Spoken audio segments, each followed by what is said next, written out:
Broadway's My Beat. From Times Square to Columbus Circle, the gaudiest, the most violent, the lonesomest mile in the world.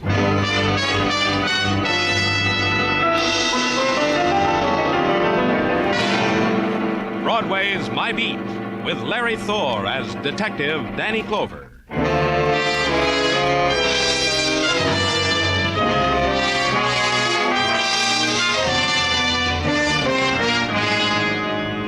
There's a time on Broadway when the fury dies. The revelers give up, and the street is an empty corner of a faraway world. It's 4 o'clock in the morning, the time of yesterday's newspaper drifting with the night wind, the time of the tired shadow and furtive sounds dimly heard. And you walk it because you're a policeman and your day's just over. You turn a corner because it's the way home. And some of the shadows melt into a man, and you're glad because it's a man you know. Hi, Danny. John, how are you? Fine. You? Good. You got your transfer, huh? Yep, and I like it. I guess I'll always be pounding a beat and shaking doors. But I like doing it better here. What's new, Danny? I don't know, John. The same, I guess. Hey. From down the street, probably just... Help me! Help! Come on.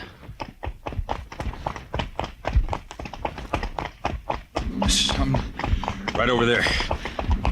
Someone's in a hurry to leave. That car, no light. Here's what they left. This man's been badly beaten up. Call box down the street. I'll get an ambulance. Wait. No need. Dead? Yeah. Go over him, John. See who he is. Okay. Did you notice that truck in the alley, Danny? Yeah, I'll take a look.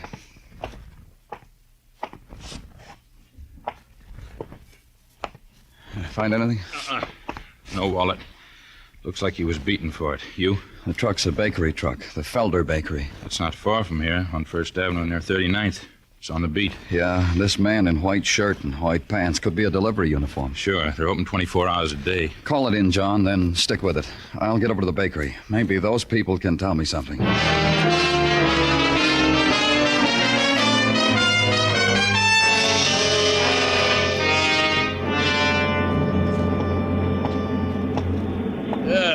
They told me a man wanted to see me. You the man? Yes, Mr. Felder? Louis Felder. Look, friend, I'm sorry I can't help you. I got older men I need to handle what I got. I suggest you try the Bakers Union. Try the union. I'm from the police, Mr. Felder. Oh, I'm sorry. No disrespect intended. Just that so many men come and asking me for work. If there's been a complaint, our product, one of my employees... Truck 12. Who drives it? 12? You mean tonight? Tonight. Yeah, I'll find out. Hey! Who was on 12 tonight? What do you want? Who drove 12 tonight? Well, just a minute. Morris had it tonight. Oh, of course. Morris Bernstein. Good man. Certainly, Morris has... He's dead. He was killed. Morris? In an accident? His truck was torn apart. He was beaten to death. Oh, I've been afraid. Of what, Mr. Felder? Something like this would happen. One night they would beat a man until he died. Who? Hoodlums, rat pack, we don't know. Happened to another one of my boys last week. They turned over his truck, threw the bread into the gutter, attacked him. I'd like to talk to him. Naturally. Sid? Sid Norman? Still here? Yes, okay. Want me, Mr. Felder? Yeah. A little bit late. I should be out in the route. This man is from the police, and Morris was killed tonight. Beaten up? Why did you say that, Sid? Well, because it followed. It happened to me last week, but gee, I was lucky. I ran away from him. Morris probably stopped to reason with him. He was that kind of a man. Could you recognize any of them, Sid? No, they jumped me when my back was turned. I was gathering up loaves of bread, sweet rolls, things like that, and something hit me in the back of the head. I didn't stop to say hello. I just ran. How many were there? Could you tell me that? Well, 4 or 5, maybe. Punks, just kids.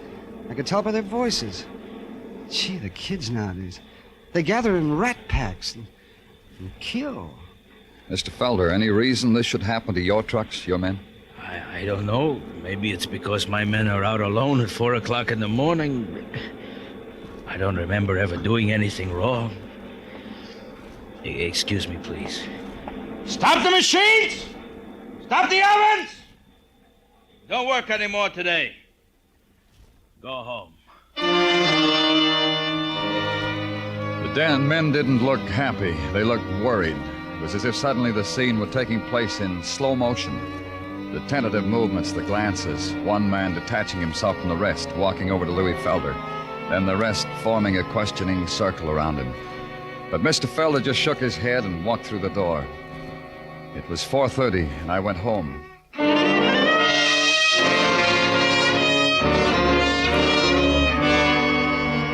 At 10 o'clock, I was back at headquarters. There was a man waiting for me in my office, just as I knew he would be. The fates had fashioned it that way.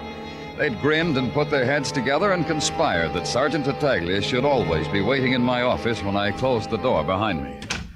Here we are, Danny. We are indeed. I understand you had a pretty rough night of it. You're going to brighten up what otherwise might be a drab day, is that it? My utter best, Danny. Thanks. What do you got? This baseball cap found some 50 feet from the scene of the beating up, in the gutter. It might or might not have something to do with what happened. The last is my own comment upon matters. Let's see it. Yeah, Danny, here. If you will notice, on the inside there's a sweatband, and on the sweatband is printed in ink a name and address. Uh-huh. My middle boy, Rufio Tartaglia, did the same to his 3 propini. Gabe Kirby, it says. 1412 West 18th. That's pretty far from where Morris Bernstein was killed, Danny. So, like I said, this cap might or might not have something to Let do... me find out, huh, Tartaglia?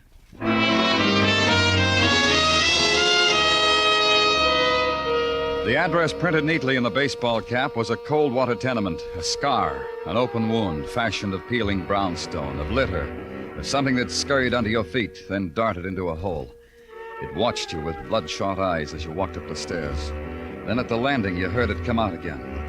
You knocked at a door, and a woman, haggard, resigned, told you her son Gabe was at school, the 16th Street Vocational School.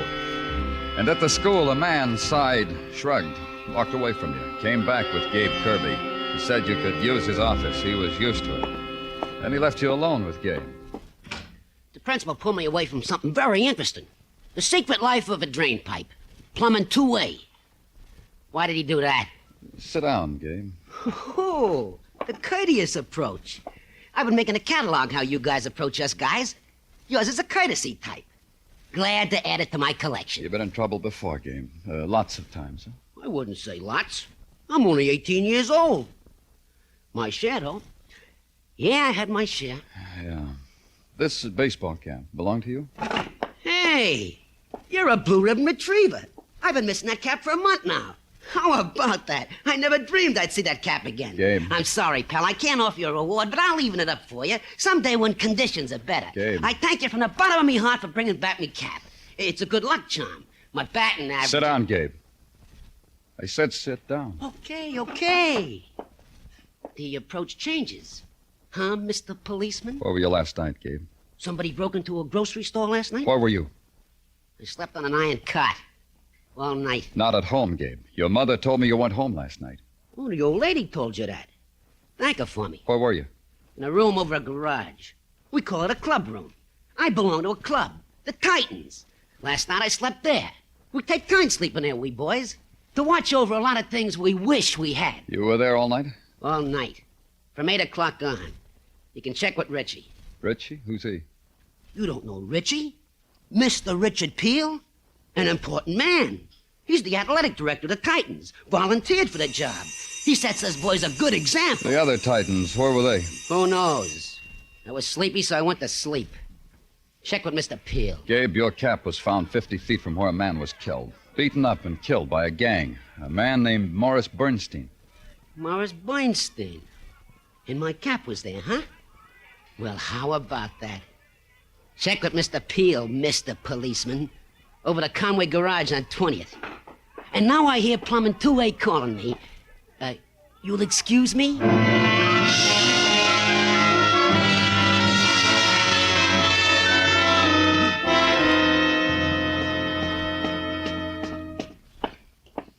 Hey, you looking for someone? Yeah, I am.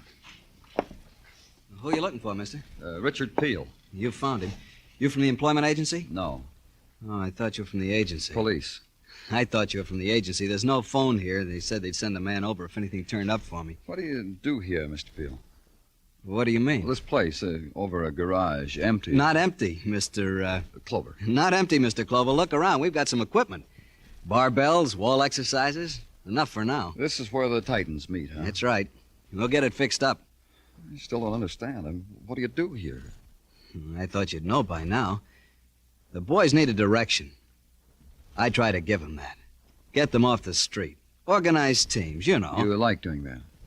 A man has an obligation to kids. Haven't you ever told yourself that, Mr. Clover? Especially about kids who come up here without roots, broken homes, drunken fathers, and working mothers, or worse. It's my obligation. Yeah. I suppose more people should feel the way you do. Somebody has to. What am I telling you for? You'd know. Ever read any statistics on juvenile delinquency? Uh-huh. Then you'd be the one to know. These kids need something. To let them know their heritage, rights, things like that. Give them direction. They don't find that on the street. There's a reason I came up here, Mr. Peel. I know. Not many adults come up here. They're just not interested. It's about Gabe Kirby. Something's bothering you, I can tell. Just what about Gabe? He said he was here last night, all night. I know why he said that. Because he was. Seems to me... I know just what you're going to say. And it seems to you a boy 18 years shouldn't stay out all night. All right, suppose Gabe went home. What'd be there for him? The drunken father I told you about. You'd swear he was here all night. On that cot over there. And I slept on the other one. I assure you, Mr. Clover, if some young man got into trouble last night, it wasn't Gabe Kirby. You have my 100% word on that. Mr. Peel found my hand, shook it, looked me straight in the eye 100%, and invited me to address a meeting of the Titans. The boys would appreciate friendly advice from a friendly policeman, he assured me. I mumbled something and got out.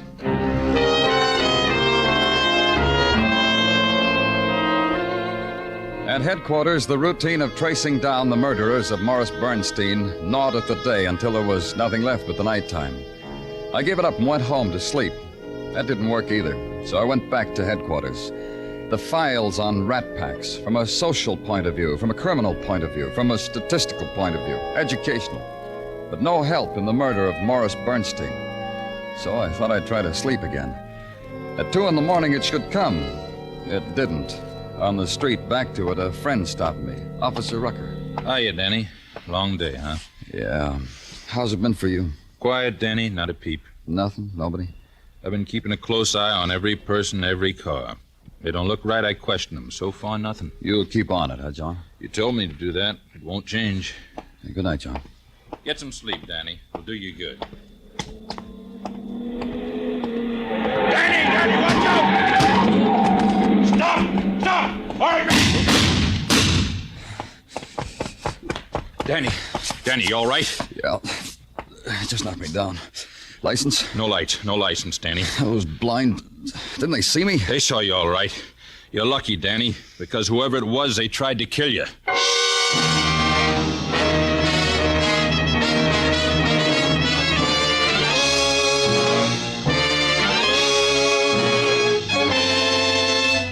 You are listening to Broadway's My Beat, written by Morton Fine and David Friedkin, and starring Larry Thor as Detective Danny Clover. Every Saturday evening, 2 top music makers bring CBS listeners an hour of great entertainment. Vaughn Monroe is on hand with his famous band playing the 5 top tunes of the week as chosen by Variety.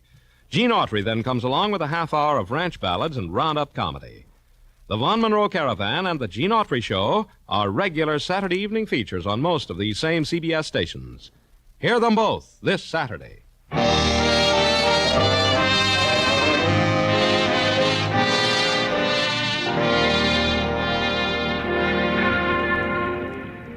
Night slips out of Broadway's fingers. Broadway is left alone, empty-handed and bewildered.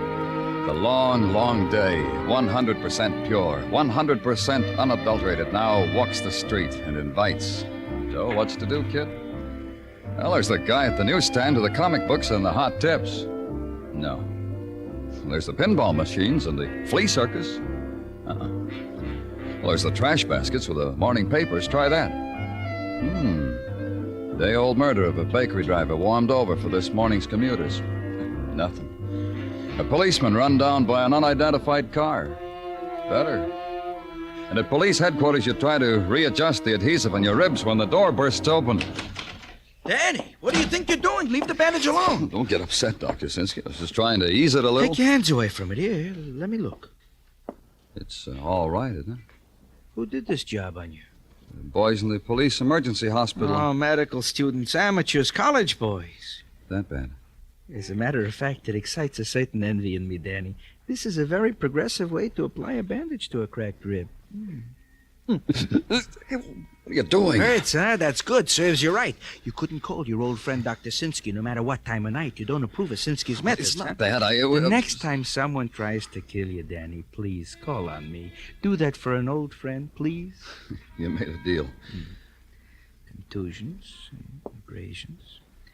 Well, this'll leave a small scar to make you interesting. Otherwise, you'll live. Thank you, Doctor. I can button up my shirt now. What's the matter? I called on you for another reason, too, Danny. Yeah? Here, let me help you with the buttoning. Yeah, Danny, we completed the examination of the body of Morris Bernstein. And? I won't bore you with medical terminology, but the man was beaten in such a way. A new way for hoodlums, methodically, systematically, beaten even after he sank into unconsciousness. Whoever attacked him, Danny, made sure Morris Bernstein would die. Doctor, that slip of paper on my desk that Tartaglia just brought in. Oh, of course. There's an address. 2650 Riverside Drive. Who's Danny? Morris Bernstein's. I'm going to find out why somebody wanted him dead.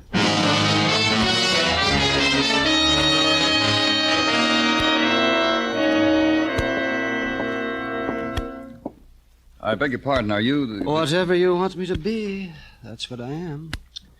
In this place... Oh, pardon me. Russell speaking. Again? Look, Mrs. Braverman, just tell Mr. Braverman to pull down the blinds. That's my only advice to you. How do you like that? Somebody wanted to look at Mr. Braverman. Now, what is your complaint? My name's Clover, from the police. Here are my wrists. Slip the handcuffs on them. Take me far away. Arrange solitary. You don't look like a criminal, Mr. Russell. You been working here long? I'm a new boy. I'm just breaking in 1 month. Did you know Morris Bernstein? I read about him in the papers, about hoodlums beating him up. I'm trying to find out something about Well, it. I can tell you this. He lived in apartment 6, a 4-room apartment shared by 4 other gentlemen who had exclusive rights to use kitchen number 2A. Otherwise, it's a nice day, yes, isn't it, between Mr. Bernstein and me. Anyone up there in his apartment now? Any of the 4 gentlemen? I curtsied them all out on their way to work this morning. I'll want to talk to them later. About 7 o'clock, I think. That's when they'll all be home from the world. Another pardon, please. Russell speaking. Yes, Mr. Scarn, the mail is in. And how do I know whether you've got anything? I haven't put it up yet. Well, all right, then. We'll wait for him. It's a rebel, Mr. Clover. He wants me to see if he has any mail before I put it in his box. I'll wait. Thank you. Let me see. Jordana, Westfall, Valentine. Look, Mr. Clover. What? A letter for Morris Bernstein. Let me have it. Miss Shelley, I can tell you who it's from. The girl whose name and address is on the upper left-hand corner. I can see that. Yes, but this girl, she's Morris's girlfriend. They write letters to each other, even though they could phone. This has been going on since the girl moved away from him. Oh? When did that happen? Oh, just before I came to work here. Someone told me. Let me see. Maybe Morris. Mr. Scarn? Were you clicking? No mail, Mr. Scarn. There was no more mail for Mr. Scarn, and sorry. No more information about Morris Bernstein. Very sorry. Try the girl, Leah Golden, on the return address. Maybe she could help. Maybe Leah could. I tried it.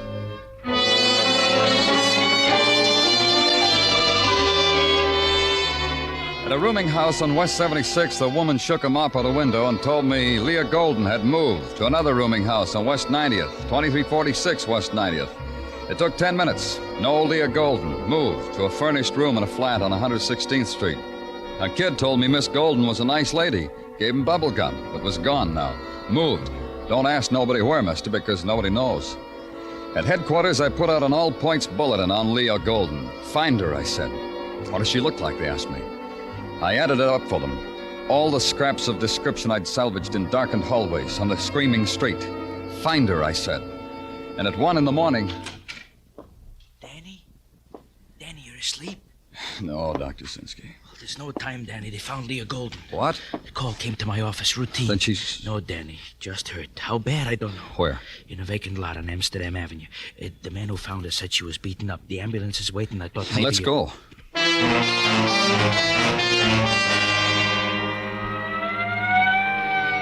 From somewhere out of the alleys, detaching themselves from the shadowed streets, from the unlit doorways, breaking away from the night, whispering, they'd come. The seekers after someone else's pain.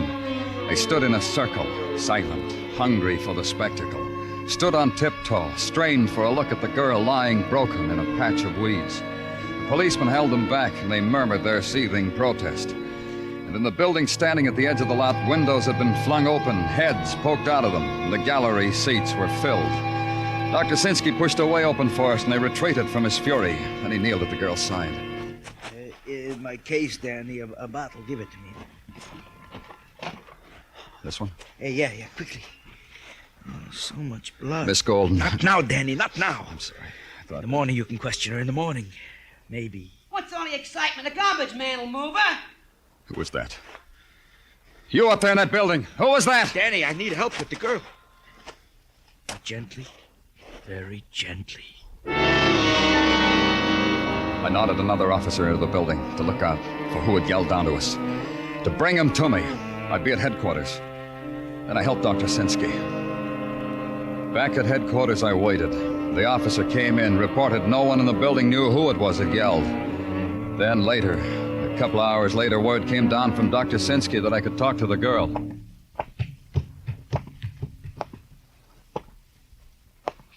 Miss Golden? You are Mr. Clover. The nurse told me. Before you sit down, Yes? will you crank up this bed so I can sit up so we can talk better? Sure. All right. Oh, pull it down. Oh, my back. I didn't realize. That's better. I can come back later, Miss Golden. No, All right. But if it's too much to talk now... please. Who beat you up? I don't know. Boys, young men. I'd never seen them before. No faces you'd recognize? No faces, but the names they call me. I've heard them before. In Europe. There's something else. You want to know why I was running away? We need to know it. I was running away from a man. Morris Bernstein? No. Oh, no. Then who? I don't understand it. Wait. I lived at the same apartment house that Morris did. I know. That's why we were... I met him there, Morris. We went to the movies together and did things like walking and looking at each other's face. Something was happening between us. Something... Morris hated the word love. He said it wasn't enough. Then why were you running? A man worked there at the apartment house. What man? He wanted me to. He said that a nice girl like me shouldn't be spending all that money for rent. He said that. What man? Listen to me. One night he walked into my room. I tried to reason with him, but he wasn't hearing me, so I screamed. He ran away, out of the room. Didn't you tell someone about it? Morris had him discharged. He went to the owner of the building and had him discharged. The man's name, Miss Golden. I don't know. What, you? The name they call him by, that's all. Richie. They called him that. And after that I ran, but he followed me. Wherever I ran, he followed. You'll be all right, Miss Golden. I'll try to make it that way.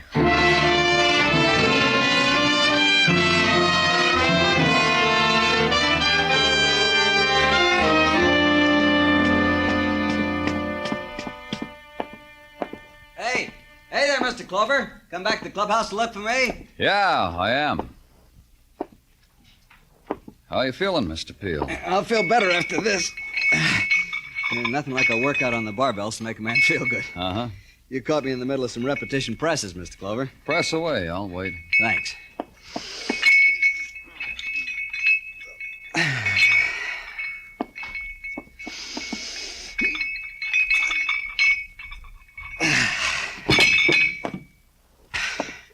Now? Well, I relax between exercise, Mr. Clover. What's on your mind? You are, Mr. Peel. That's why I'm here. Oh, you want to hand me that sweatshirt? We got a girl down at the doctor's hospital. She says you were bothering her. Oh? What's her name? Leah Golden.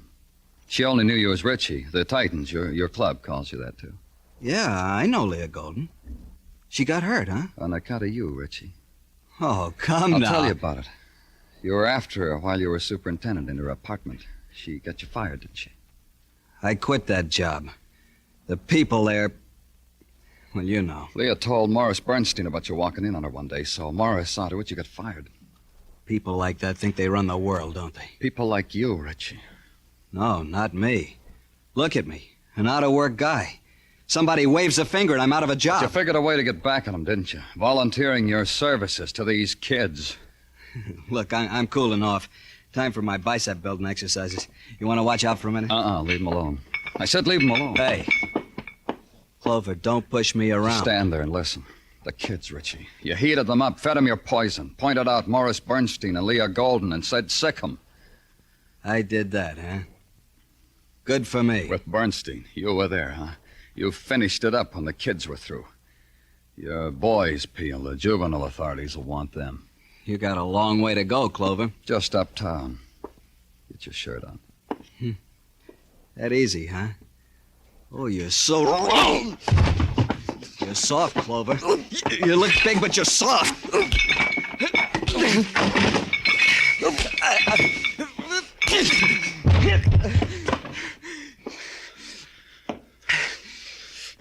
Like I said, Peel. Uptown.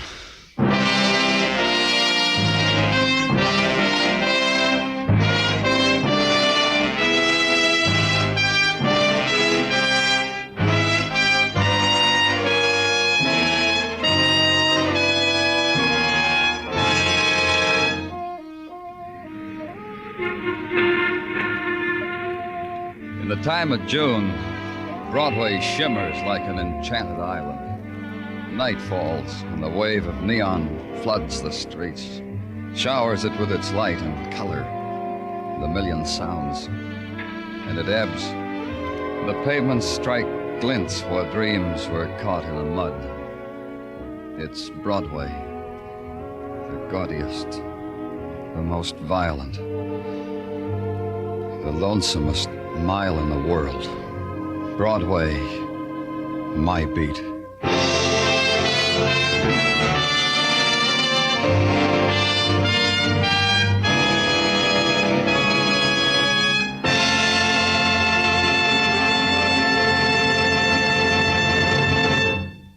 Broadway's My Beat stars Larry Thor as Detective Danny Clover with Charles Calvert as Tartaglia. The program was produced and directed by Elliott Lewis. The musical score was composed and conducted by Alexander Courage. Included in tonight's cast were Harry Bartell, Maria Palmer, Barney Phillips, Jack Crucian, Billy Hallop, and Howard McNear.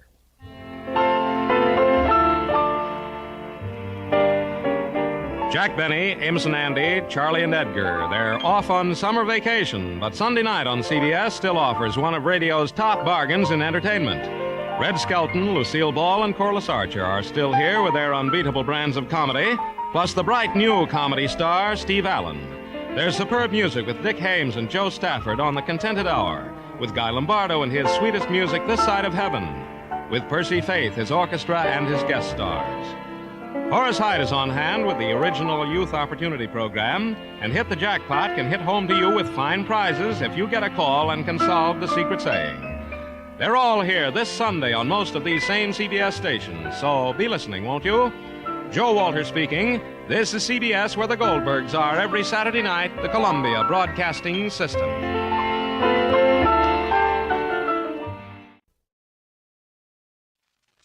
Gallon Cabs present Pat Novak for Hire. Cinderella lost a shoe and so she got a maid. The modern miss has learned from this in Gallon Camp she'll raid. More miles to a Gallon Camp. Yes, Gallon Camps, the family shoe stores with the yellow fronts, the largest shoe chain in the West, with stores from Canada to Mexico to serve the West. GALLENKAMPS, Gallon Camps present Pat Novak for Hire.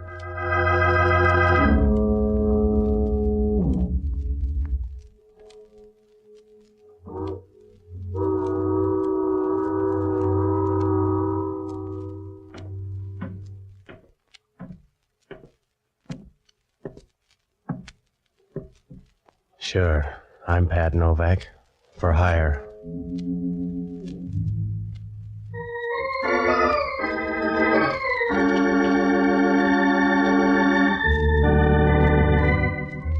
That's what the sign out in front of my office says. Pat Novak for hire.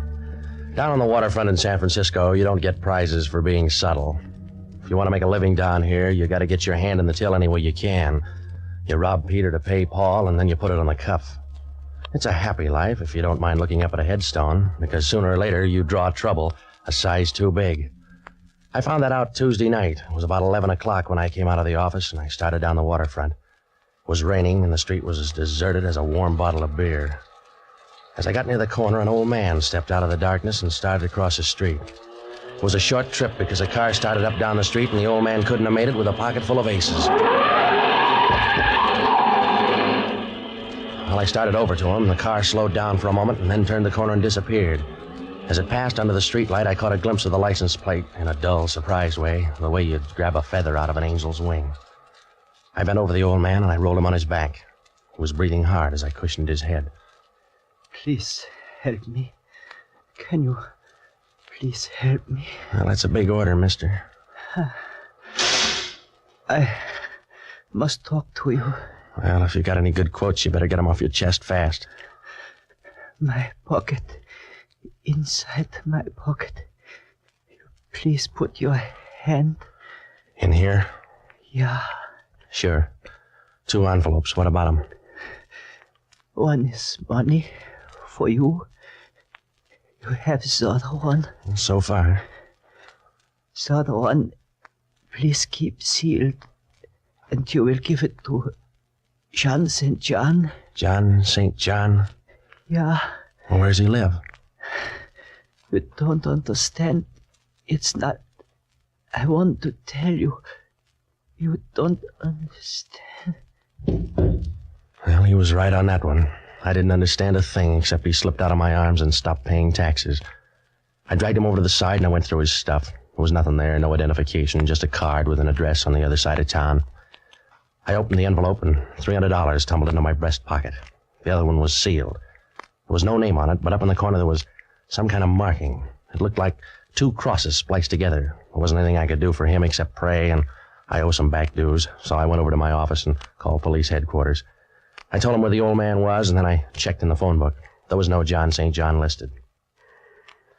Well, so I looked up the only honest guy I know, an ex-doctor and a boozer by the name of Jocko Madigan. A good guy, but to him, a hangover is the price of being sober.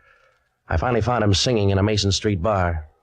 Dinky, dinky, Derbyshire, dinky, dinky day. Jocko, I want to talk to you. Ah, Patsy, you're just in time for the counterpoint. I'm singing a song, a little sentimental thing from my childhood. It'll keep. I got a problem, Jocko. You'll always have a problem, Patsy, because you can't keep out of trouble. You know that, don't you? You have no self-control. Yeah, all right, Jocko. You have no more self-control than a bucket of mercury dumped in a marble staircase. All right, Jocko, check the bright talk.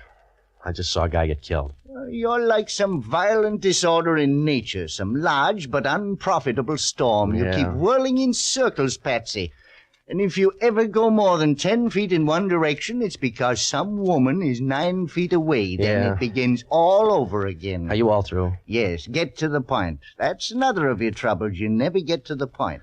Some old guy was killed down on the Embarcadero. He checked out 50 feet away from me. Who killed him? I don't know. And why do you care? Professional jealousy? Some car came out of nowhere and clipped him. You're sure it wasn't an accident? Yeah, just like the fall of France. Will you stop needling me, Jocko? I told you the guy got killed. He was murdered right in front of me. I gotta find a guy called John St. John. How St. John? John St. John. I don't feel like vaudeville tonight, Jocko. The old man gave me $300 to deliver a letter. I made him a promise. Well, you can break it now with only the slightest risk. I got the license number of the car. I want you to hop down and look it up. Then check at headquarters to see if the guy's got a record. I don't like policemen. They depress me. Check it. I gotta go out here to this address. Here. Uh-huh. Well, what kind of neighborhood is it? Well, it's not exactly a neighborhood. It's more like an architectural afterthought, a lingering defense against the early California bear. All right. No speeches. Just check on that license plate. Now, if I'm not at my place, try this address here. Yes, that's always very interesting at this time of night. Goodbye, lover.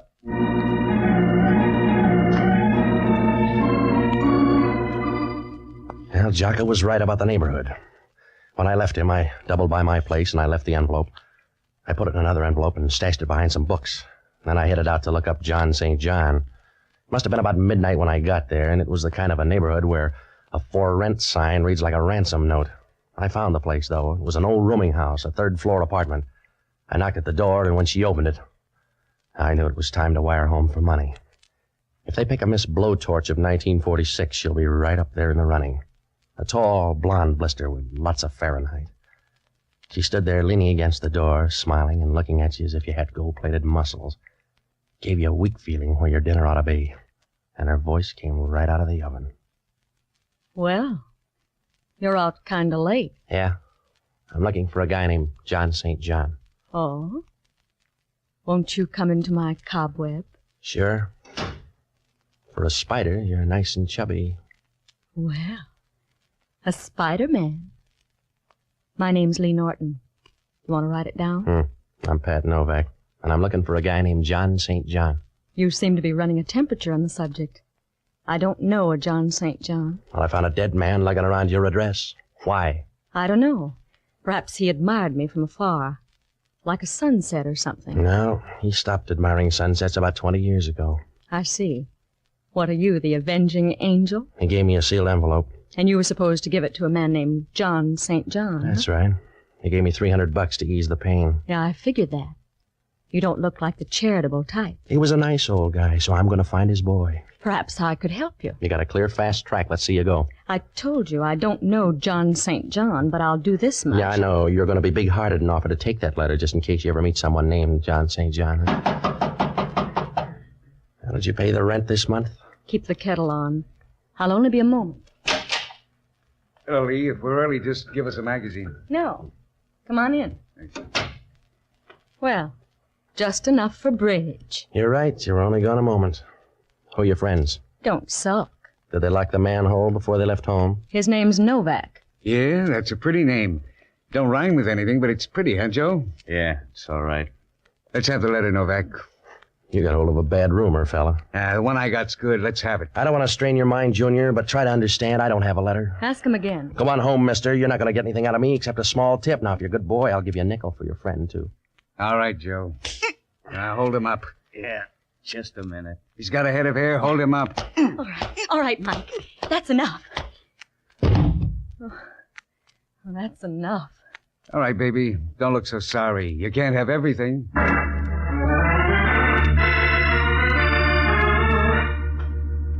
We'll be back to Pat Novak in just a moment. Have you ever worn uncomfortable shoes? Perhaps the size was wrong or the shoe was the wrong shape for your foot. But no matter why, there's nothing more uncomfortable than shoes that don't fit. The more you're on your feet, the more you know it. Gallencamp specialize in properly fitting shoes for the whole family, right from the toddler's first important step. And Gallencamp's good shoes are built to give support to active feet. Listen to an authority on shoes. He's Mr. John F. Stahl, 64 years young, a retired postman with a hobby. You guessed it, he likes to walk. He says, I've been on my feet most of my life. Since 1935, when I retired as a letter carrier, I walked 10,000 miles. I just walked to San Francisco from Trinity Center, California. That was 410 miles.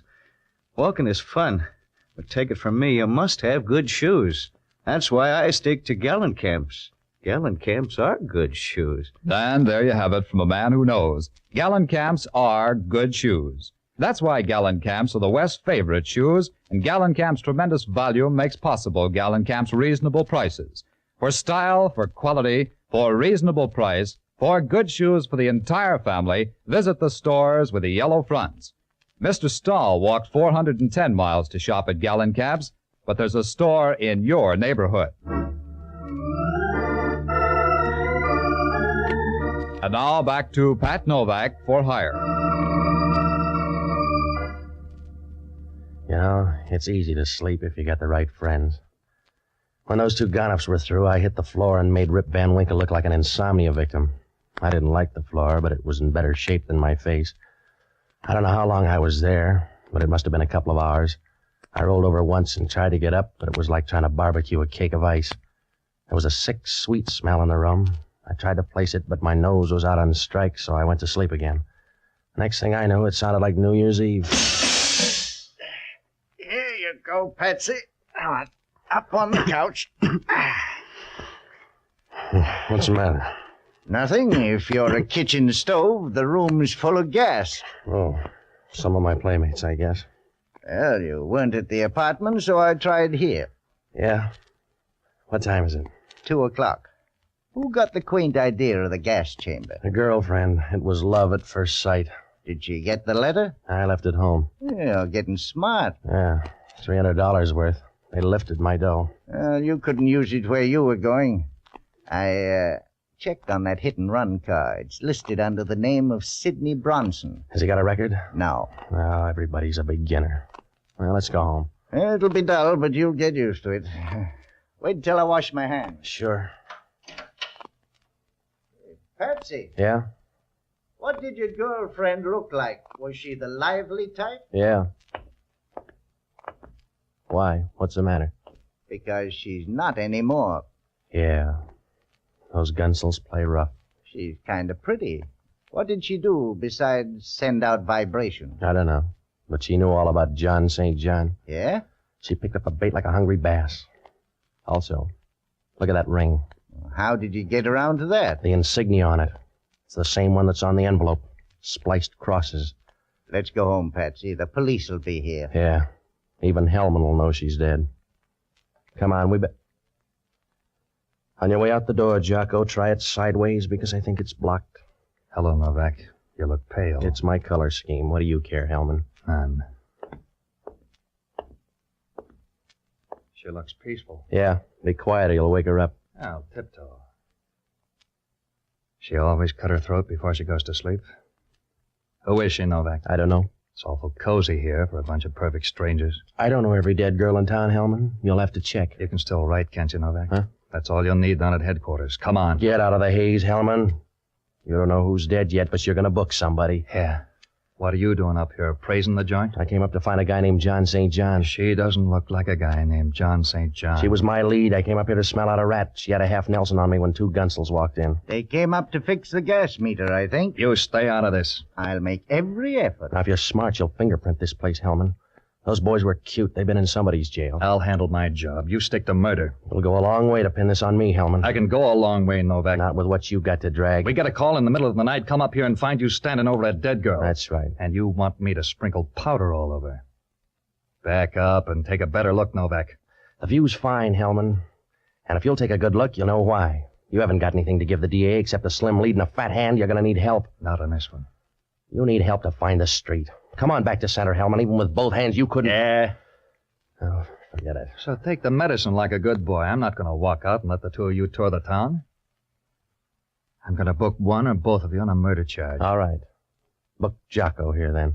I love you in a generous mood. You got a string, then, Hellman. Somebody's got to find John St. John. Who's going to find Jocko? Stop worrying, I'll bail you out. You haven't got the right size heart, Novak. You'll let him die on the vine. Helm, sometimes you're guilty of unexpected wisdom. I know it's reflex action, but it's consoling anyway. I want you, Novak. I want you bad. I'll take this guy as a down payment, but I'm going to close out with you. Remember that. I will. All right. Come on, mister. Wait a minute. Patsy, you're not going to let him lug me off like this? What else can I do? The guy likes you.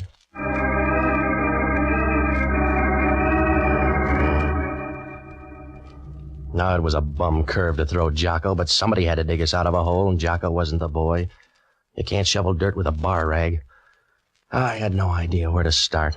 There were two murders, and they were both tied up with John St. John. He didn't look like a good guy to know. There was that insignia, too, the one on the letter, and the girl's ring. Oh, sure, it could be coincidence, but that's what they said about Bluebeard. The only thing I could do was open that letter, so I went back to the apartment. I didn't have to turn on the light. They were running in pairs tonight. She was sitting there on the couch, proud of a pair of long silk legs and smiling like a guy who knows he's got $1 million in the bank. She was blonde, too. A little more lemon juice, maybe, but blonde anyway. She was nice and comfortable, and I got the idea she'd just signed a lease. Good evening. How do you do? Not very well so far. A sly remark, Mr. Novak? No, I'm just bringing you up to date. Your girlfriend's dead. Yes? Yeah. I just want to let you know the gas jet's out in the kitchen. Oh, don't shout. I'd like you better if you purred. I don't need your vote. Who's John St. John? I don't know John St. John. Is he worth breaking your heart over? There's a good guy down on the clink sweating out a murder rep for me, so I want John St. John. You've got nice friends. Who's Sidney Bronson? How does that fit into the picture? This started with a waterfront corpse. The leftovers belonged to an old guy that was hit by a car. The car's registered in the name of Sidney Bronson. Mr. Novak, you seem so intense. It's a pity to waste it on random speculation. I told you. I got a friend in the jug. Loyalty's a nice trait. One of your nicest. Yeah. You're a pretty thing, Patsy. Don't get fooled by the wrapper. I'll take a chance. Anybody ever brief you on trouble? You're hard to see that far away. Come on over into focus, Patsy. Yeah. You're pretty, Patsy. You look like you want to bill a sale. I'm the gentle kind, Novak. I'd just like to break your ribs. Go ahead. I can get a brace. Come here. Mr. Novak, I'll bet you do a swell rumba. Yeah? What's on your mind? What you're going to say when you find out about this gun. Huh? That's right, sweetheart. My finger isn't hollow. Back up and take a look at the gun. Oh. You got to that purse, huh? That's right. Well, you've ruined my confidence. I'll give you a testimonial. In the meantime, I want the letter. You go after everything the same way. I want the letter. Well, it's in the desk. Come on. Right here in the top drawer. Oh, let go. Stay away from me. I'm already here, lady. Come on, all right. Drop the gun, sis. Drop it. Well, you can let go of my arms now. Well, that's your version. Let go of me. Let go of me. What was that for? A little something on the house. Now beat it. Well, you've ruined my confidence. You're lucky. Go on home. You won't change your mind about that letter? No. Suit yourself. I'll be going. Oh, Patsy. Yeah? I can't help you on John St. John, but I wouldn't worry about that fellow, Sidney Bronson. Huh? Why? Because I'm Sidney Bronson. See you soon.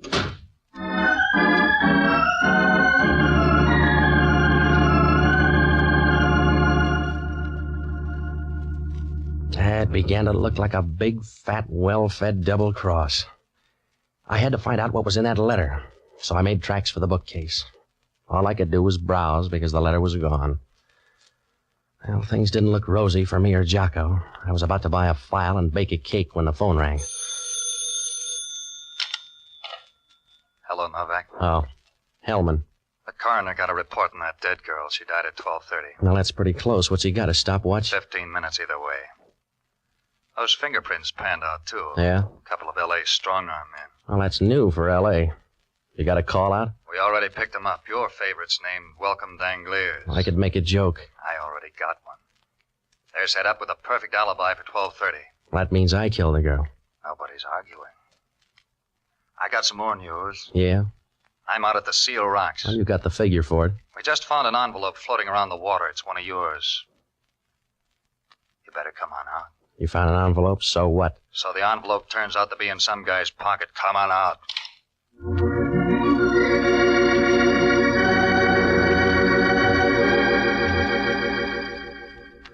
Well, that only meant one thing. Whoever took the envelope out of my place got popular. It was getting late, so I grabbed a cab and rode out to the beach.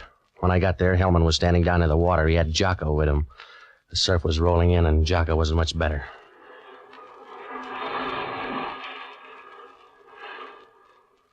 Hello, Patsy. Hello, Jocko. How's jail? Dry. Thanks for coming, Novak. You're sweet. Where's the envelope? Here.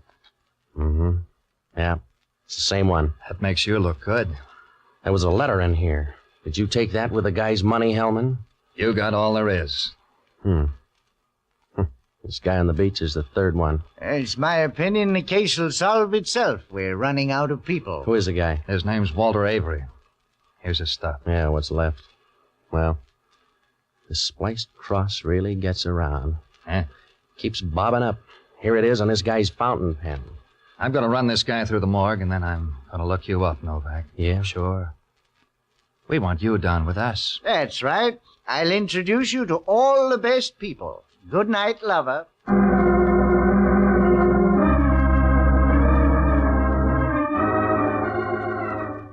was close to 5, so I tagged by my place for some sleep. I tossed around like a fish on the living room rug. Hellman called about 9 to throw more dust in my eyes. He said one of the airlines had a passenger to Portland named Walter Avery. Just to make it tough, the guy made the 12 o'clock plane and got off at Portland. I had left field all to myself.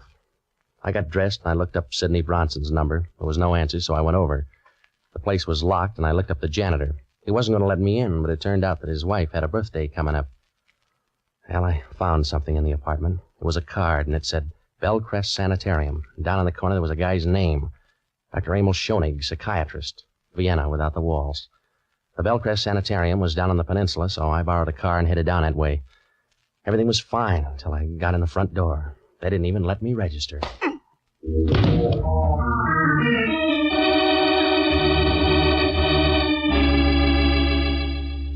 I woke up on a couch in Schoenig's office. It was dark outside, and my left arm was throbbing like a love story in a woman's magazine. The radiator sitting beside me was Sidney. You're a deep sleeper. I think I got some help. What happened to my arm? Hypodermic. You only need one arm anyway. In your case, I need a spare. Who did it? Dr. Schoenig. Oh, he's a darling boy. Where is he? Out on the phone trying to figure out what to do with you? What's that make me, a patient? That's one way of putting it. You made things easy. We were coming to you for the letter. You want to try that over again? We were on our way when you stumbled in. You're wrong, Sid. Somebody's given you a fast pitch. That letter was gone when you were up at my place. I don't want a bum rib, Patsy. I want that letter.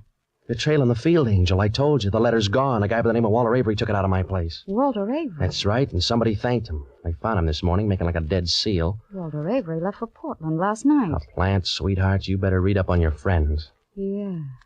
Thanks, Patsy. I told you to watch him, Sid. You had more shots. What's the difference? Oh, none, I suppose. Why don't you mix us a drink while I talk to Mr. Novak? I'll be right with you. Well, Mr. Novak, you're one of my best patients. Well, that's because I like your needles. You better go easy on that drink. Yes? Why? Well, you'll get drunk and run somebody down the way you did that guy on the waterfront. Oh? A good guess. You should be proud. That's a good, sensible, final emotion. Here's your drink, Emma. Thank you, my dear. As to you, Mr. Novak. Sorry, there's no drink for you, Mr. Novak. He probably will be. Huh? Forget it. Emma, I talked to Mr. Novak before you came in. He thinks you're a heel. He does. And so do I. I can stand it. He told me about Walter Avery. I'm sorry about that. Walter got that letter. You killed him and took it. I was supposed to blunder around until you got rid of me, too. That's a bum joke, Emil. You're getting hysterical. With laughter, Emil. You put one of your boys on the plane. Only Novak aired the wash too fast. Suppose I did. Somebody ought to bring you up to date, Sidney. You've been hanging on too long. The free ride's over. I might as well tell you now you're all through. I carried the whole bunch along and... and I'm all through. Steady, Emil. What's the matter with me? What's the matter with me, Sid? Give him a hand, Novak. He just had a bad drink. You wouldn't do that, Sid. I'm full of surprises. You got a stomach full of poison. You got a stomach full of poison in 15 seconds, Emil. Put down that gun, Emil. I want you to, Sid. Please, Emil, put down the gun. I'm a selfish fellow.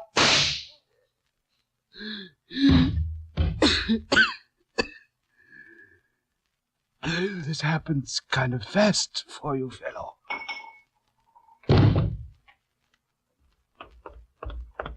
Lots of noise, huh, Patsy? Yeah.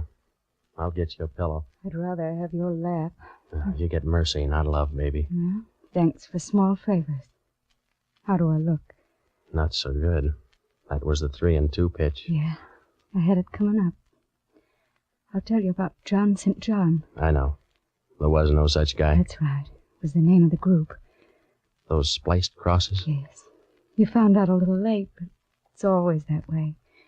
That's the way I found out about you. Yeah? I had a funny little hunch about you and me. I found out a little late, but I know now, Patsy. Does that help?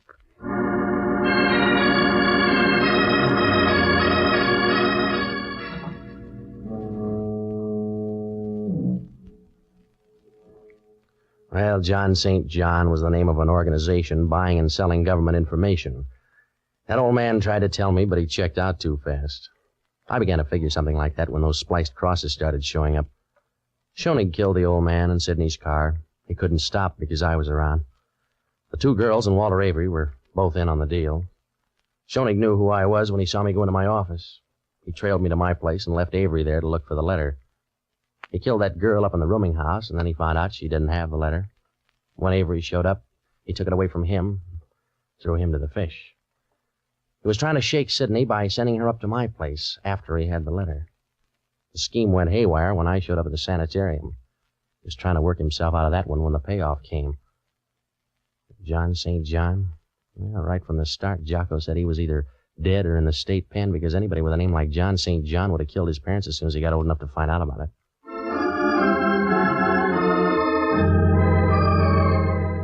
We'll return in a moment to find out what bothered Inspector Hellman. But now it's Cinderella time. Cinderella lost a shoe and so she got a maid. The modern miss has learned from this. In Gallencamp she'll raid. A pretty face, a graceful figure, lovely shoes. That's a combination that no man can resist.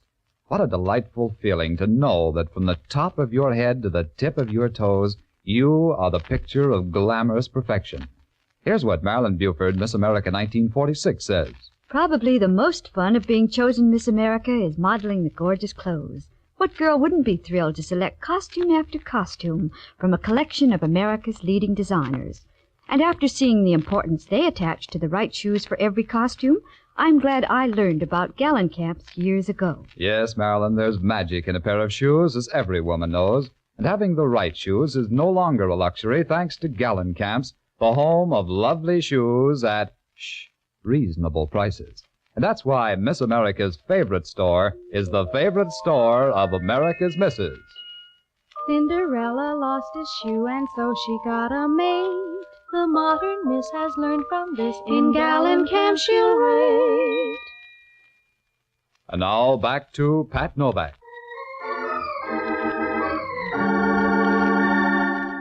It worked out all right. They found the letter out at Schoenig's place, and there were some plans for jet planes and a few other trifles.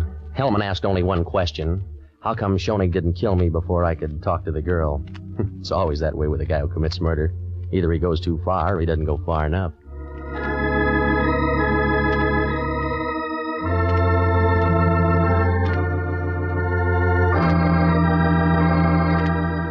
Be sure to join us next Sunday evening and every Sunday, same time, same station, for radio's newest show, Pat Novak for Hire. And don't forget the store with the yellow front is the Gallencamp Shoe Store. Gallencamp shoes are good shoes. There's something about them you'll like.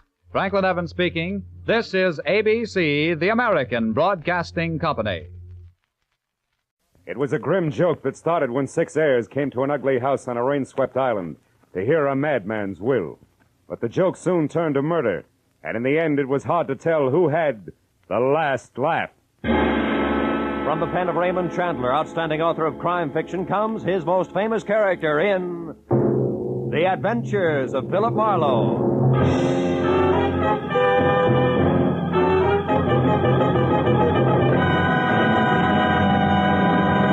Now, with Gerald Moore, starred as Philip Marlowe, we bring you tonight's exciting story, The Last Laugh.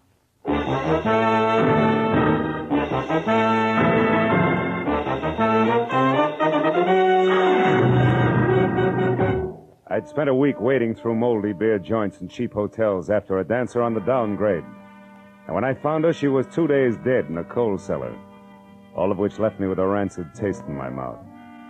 But when I woke up after a night's sleep to the tune of a robin on my windowsill, I realized it was spring and time for Marlowe to take a long, easy weekend someplace.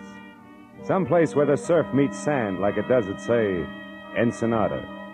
Without so much as a second thought, I threw some clothes in a bag, phoned the Riviera Pacifico for reservations, and charged out the door, where I ran head-on into a funny man with a studious face charging in. I'm awfully sorry. Why, you're Philip Marlowe. Yeah, I know. My name is Darwin. I represent the law firm that handles the interests of Julius Spangler. Therefore, Did you say Julius Spangler? Goodbye, Mr. Darwin. Now, wait, Mr. Marlowe. Now, listen, I had a run-in with that screwball Spangler less than a month ago. A man was knocked down a flight of stairs, I got shot at, and a apartment house was set on fire, and Julius called it a practical joke and laughed himself silly. Best I could do for him was 3 days in jail. It should have been 3 years. Goodbye, Mr. Darwin. But that sort of thing is all over now, Mr. Marlowe. Mr. Spangler is dead. Spangler's dead. Yes, he died last week in Brazil, the result of a hunting accident. And he has named you in his will. He's named me. You mean I... Precisely. You're one of Mr. Spangler's heirs. Oh. I shall read the will tonight at 8 o'clock in his home on Catalina Island. I trust you'll be present. Not on your life.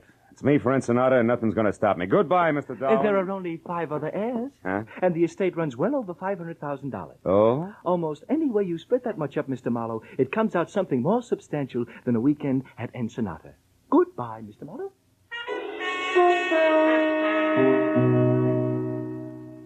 It was fantastic. But then so was Julius Spangler. Who knows? Maybe he actually admired me for throwing him in jail.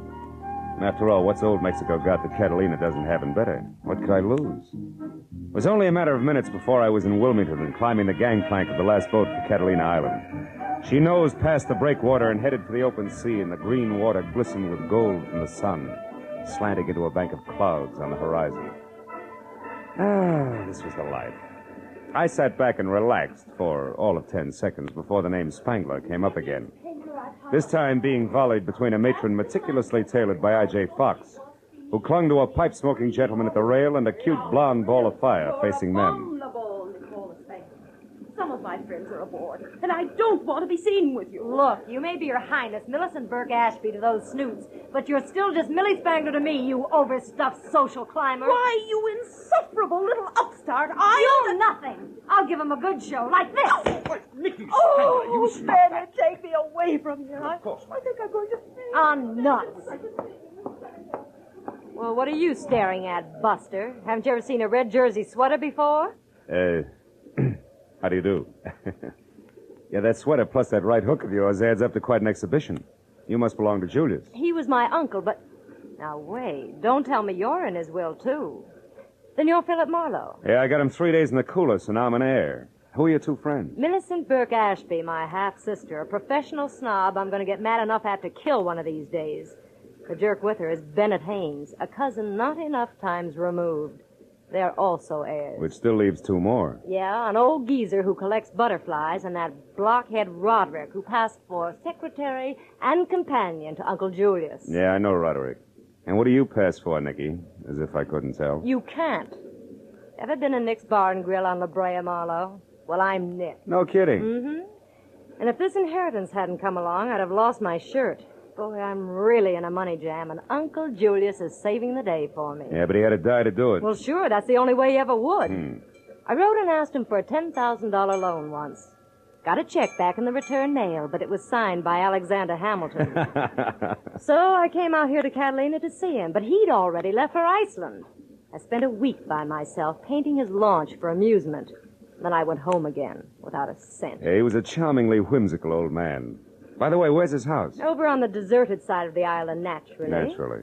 The only way to get to it is by launch. Roderick's going to meet us when we dock at Avalon. Oh, fine.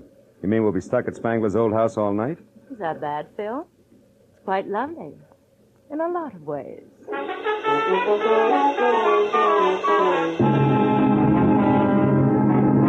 2 hours later, we docked at Avalon, and the clouds that had been on the horizon were now overhead and looking very soggy.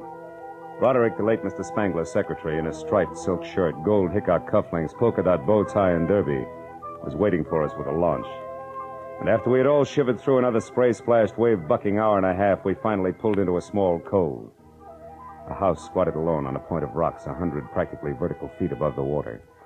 And as we laboriously made our way up to it, the rains came. Julius Spangler would have loved it.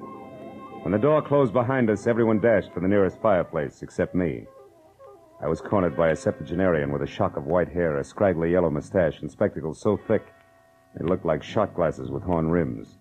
He rolled up in a wheelchair, which he handled like it was a hot rod, skidded to a stop, and shoved a fistful of brandy out at me.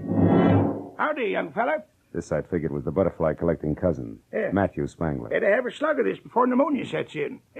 Well, sir, I suppose you're here for the reading of Cousin Julius's will? Yeah, that's right. So am I. Wouldn't miss it for the world. Oh. He's leaving me his collection of nymphidium. Butterflies, you know. I don't like money, just bugs. Figures. Yes, sir. Been an entomologist for 50 years, lepidopterist for 40. I've got specimens of 12,000 species. Only a few thousand left to go. Practically nothing. You've a keen mind. Mhm. Here, have a cigar. Thank you. No, Go on. It's the best. Save it for later when you got something to celebrate. Oh, there's Roderick. He'll show you around. I want to go meet these young ladies. So long, son. I'll see you. Out of the way, Roderick. Hey, watch it. Crazy wheelchair jockey almost ran me down. Well, Mr. Marlowe, it's nice to have you with us. Yeah, I'll bet. Look, Roderick, why did Julius stick me in his will along with all his relatives? I don't know. Maybe he was nuts. You can say that again. Keeping all his junk, for instance. Junk? Well, these are trophies. That burnt match there was using the first hotfoot. Julius perfected that gag in 1903. Spangler contribution to American culture, huh? Well, get you. What did you ever do? Wait, wise guy. This one's even better. He panicked the whole city with this morning newspaper headline. Here. Report of baby snakes in city water system falls? Yeah. He tells them there's nothing to it, and they still blow their tops. That's tremendous, huh? Yeah, quaint. Julius was right. You got no sense of humor. The lawyer Darwin will read the will in 30 minutes, so be ready.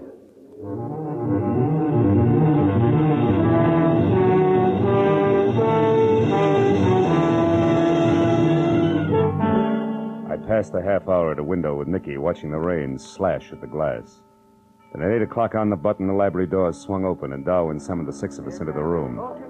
As we sat down, the lawyer chewed his way through the legal preliminaries. For the first time, there was a tense hush. $500,000 changing hands was an impressive occasion. And what was more impressive was that I might get some of it. I even caught myself wondering about inheritance tax as Darwin completed the introduction of the will. Yes, it will bring us up to the disposition of the real and personal property of Julius Spangler, who passed away this life March 26, 1949. Oh, poor old Julius. I can't believe he's really gone, Millicent, you know. Oh, he was a darling beneath it all, Bennett. Poor, lonely, dear Uncle Julius. Oh, quiet. Get on with it, you old relic. Read it. Yes, go on, please. Yes. Well, very well.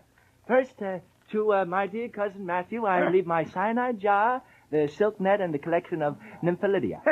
Good old Julius. I knew he'd do it. Bless his old bones. Yes, well, to Philip Marlowe, intrepid shamus. That's private detective, I think. Oh. Yes, private detective. With no sense of humor, 10,000 empty beer bottles worth 5 cents apiece.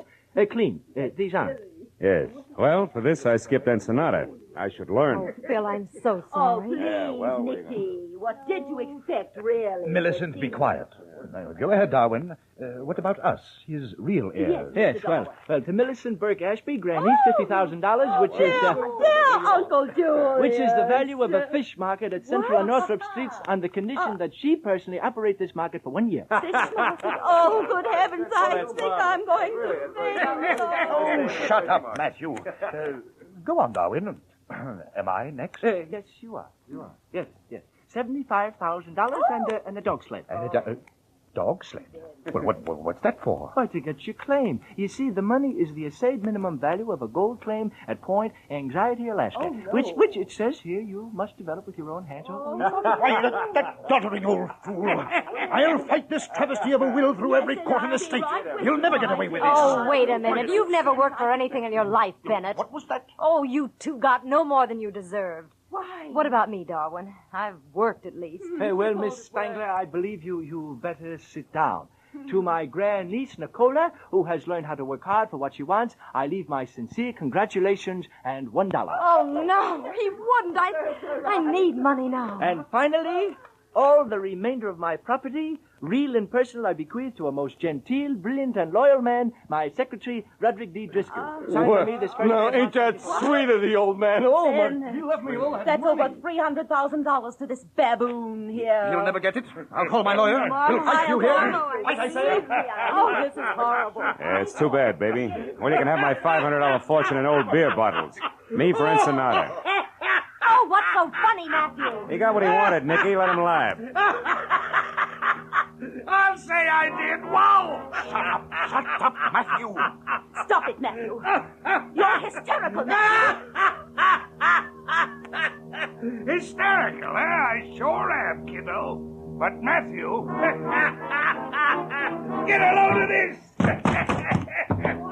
We all stood there with our mouths hanging open as the old invalid leaped to his feet, tipped over his wheelchair, made a grab for a shock of white hair with one hand, and ripped it off.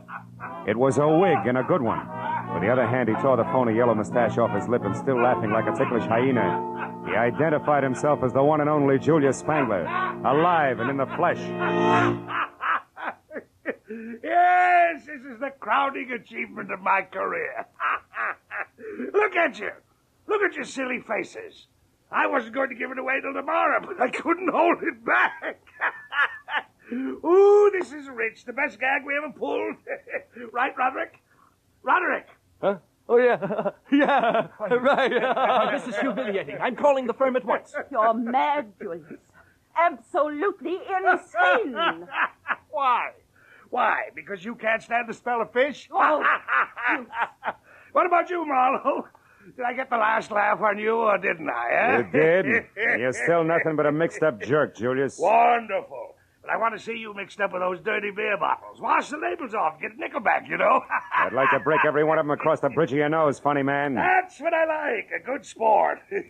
How about it, Nicky? Isn't it funny? Not very. What do you mean? I sat in at the reading of my own will, so now I know what you really think of me. Not quite, you don't. Because I think this. You vixen, you spit on me. How dare you? I'll kill you for No, that. you don't, Spangler. Stop it. You lay a hand on her, I'll flatten you in spite of your years. That goes for you, too, Roderick. Stay back. None of you can take a joke. Look after these fools, Roderick. Give them anything they want. I'm going to have a good laugh all by myself.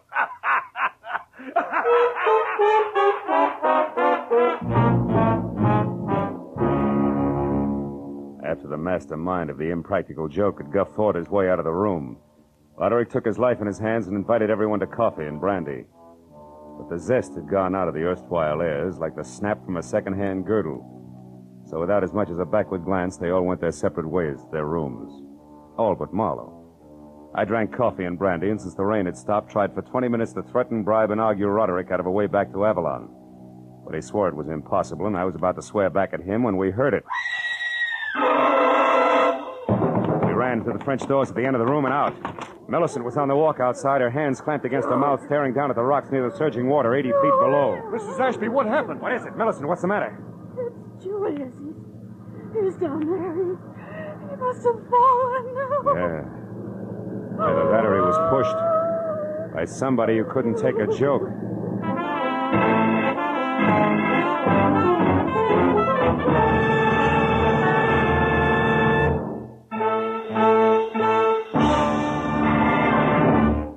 In just a moment, we will return to the second act of The Adventures of Philip Marlowe. But first, it stands to reason. It's a proven fact. If we all work together to produce more per man, per machine, per hour, every one of us will gain from the cooperation. This is the American economic system. It operates for the benefit of all the people. We can and should cooperate for better jobs, higher incomes, more of the good things of life. For your free copy of the booklet, The Miracle of America, write Box 10, Times Square Station, New York City. Now, with our star, Gerald Moore, we return to the second act of Philip Marlowe and tonight's story, The Last Laugh.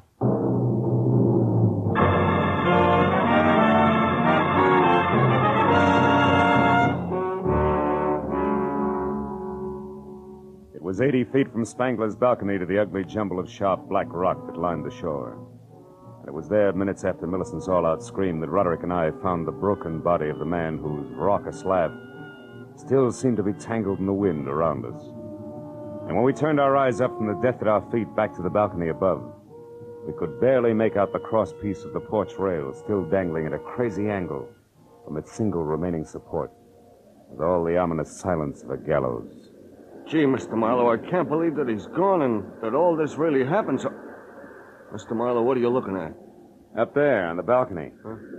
There's someone moving, Roderick, which makes this a good time to start counting noses. Let's go. Huh? Well, what about Millicent? Shouldn't we look after her? No, for the time being. Come on, Roderick. I want the fastest way over those side stairs there. They lead us back up to the balcony because right now I'm in one big hurry.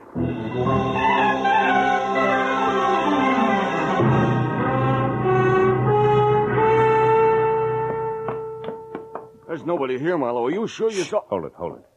Somebody's coming. Get back away from the rail. Why, it's Bennett Haynes. Yeah. I'm very interested in the spot where that crosspiece came loose from the top of that post. Well, what's he doing there now? I mean, the way he's scratching something across the top of it. The gentleman, Roderick, has forgotten that it rained. He's trying to strike a match on wet wood. Mr. Haynes! What? Would you like to use my thumbnail? It's dry. Oh, why, Marlowe, what are you and Roderick doing here? It's called spying. And you, Mr. Haynes? I am here, Marlowe, because I think it's very strange that this accident should have happened less than an hour after Julius Spangler left a room full of people who hated him. Which incidentally included you? Yes, but I know that I had nothing to do with this. Now, here, a couple of matches for that stellar thumbnail. Don't go too close to the edge, Marlowe. Thanks, Roderick, I won't.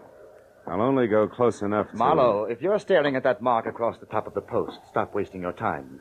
I just made it with that match that wouldn't light on wet wood, remember? Mm-hmm. But that mark is not what I'm staring at. It's this green one here on the edges of the top of the post. A mark that could mean somebody pried the crosspiece loose with an object that was covered with green paint. All of which points up two things, huh? First, that someone murdered Spangler by loosening this rail, and second, that I've still got a couple of noses left to count. One belongs to a lawyer named Darwin, and the other to the fancy owner of Nick's Bar and Grill. What's that? It's Millicent there, down Yeah, below. in trouble. Come on. Let's follow the leader with me out in front, back down the wooden stairs and over to the spot where Millicent Burke Ashby, the tailored lady, was sprawled over a lot of soft ground. Unhurt, but coming apart at the seams in more ways than one. I sent Bennett Haynes off to find Darwin and then helped Millicent to her feet. Shook well and waited for results. Millicent, make sense. Come on. Take it from the top, will you? Tell us what happened. Oh, it was Nicky. Yeah? I saw her running away from the house. Go on. She was running toward the water. And when you tried to stop her, she knocked you down? Yes, she slapped me and said I should keep my mouth shut. Did she say why? No, she just said something about green paint. Green paint? What about it? Come on, Millicent, think hard. What about the paint? I don't know. What does this mean, Marlowe? We gotta get to Nicky Spangler fast. Roderick, she was headed down toward the water. How many boats are tied up there? Just a launch and a little... Yeah? No, wait a second. There's the outboard. She used to run that herself. All right, then we split. You for the launch and me for the outboard. Now, where is it? We're down there in that boat shed behind the trees. But you better let me take care of that, Marlowe. It's dark and slippery in there, and I know my way around. No, thanks. I'll take my chances. At the moment, I'm very anxious to meet up with that lady again in person. Now, you get to the launch, and you, Millicent, back to the house. Whoever finds her, yell, good and loud.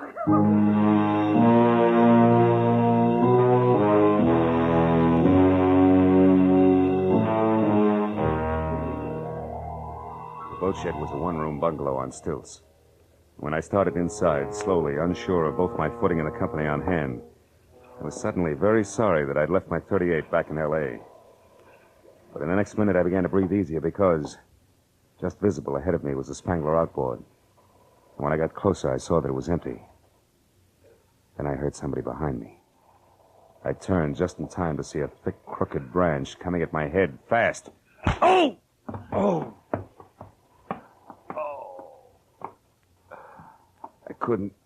I couldn't tell if the warm blood trickling from the cut just below my ear was from where the branch had hit my head or from where my head had hit the planking. But it didn't matter because either way it hurt. I got to my feet slowly. I reached into my pocket for one of the matches that Haynes had given me in the faint hope that a little light might reveal something about whoever had been guilty of relaxing me like a chocolate soldier in a Turkish bath. But then, even as I was about to strike the match, I stopped. Framed at one side of the open doorway was the silhouette of a man. I stood where I was and waited motionless while he slowly took a step toward me and then another. When he started on his third, I grabbed him. Let go of me. I'm twisting your arm, Darwin, just in case you're still carrying a thick branch. I haven't got anything in my hand. All right. Now, what are you doing here? Come on, barrister. At the moment you're my witness, so talk. Why are you here? I spoke to Millicent. How, Mr. Marlowe, is the witness relieved? Yeah, I guess so. Sorry about your arm, Darwin, but the last visitor here wasn't empty-handed. This time I wanted to be ready. Do you have any idea who the visitor was, Mr. Marlowe? No, I don't. I was just going to strike this match to see if I could... my head. Oh, here, Mr. Marlowe. Let me strike it for you. Thanks. I doubt if it'll do any good. Oh.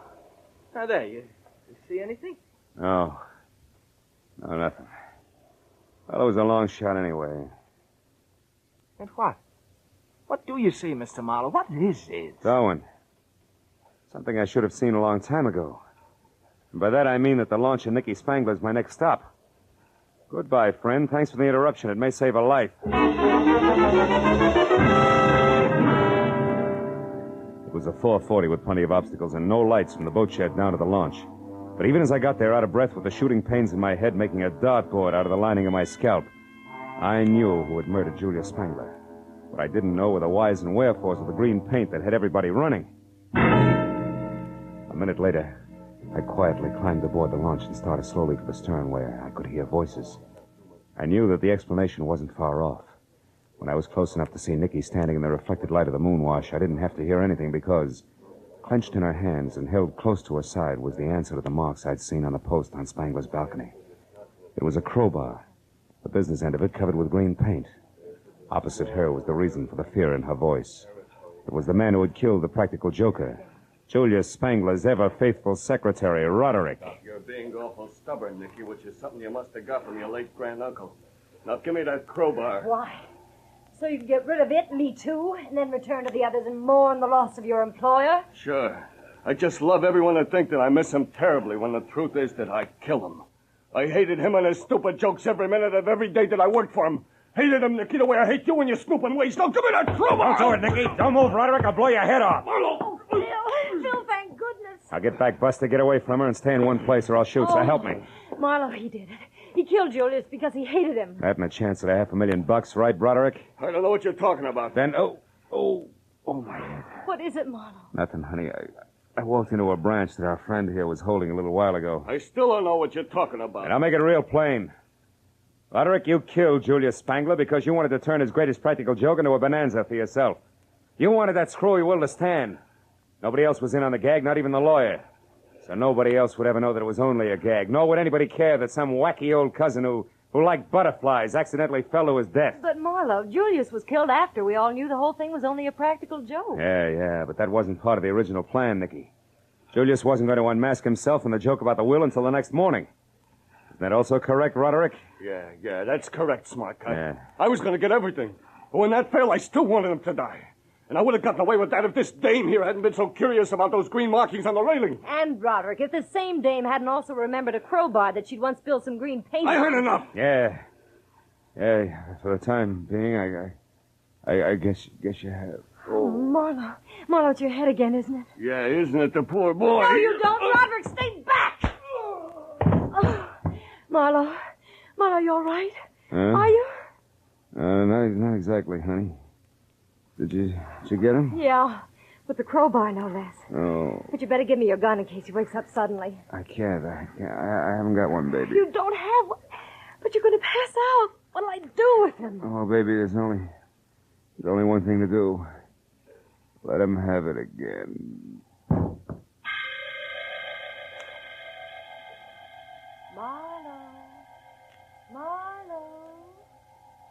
Marlowe, are you all right now? Oh, yeah, I'm all right. What's going on? Oh, Nicky. Mm-hmm, Nicky. And before you can say, where am I, I'll tell you, honey. This is Avalon, a lovely spot on the island of Santa Catalina.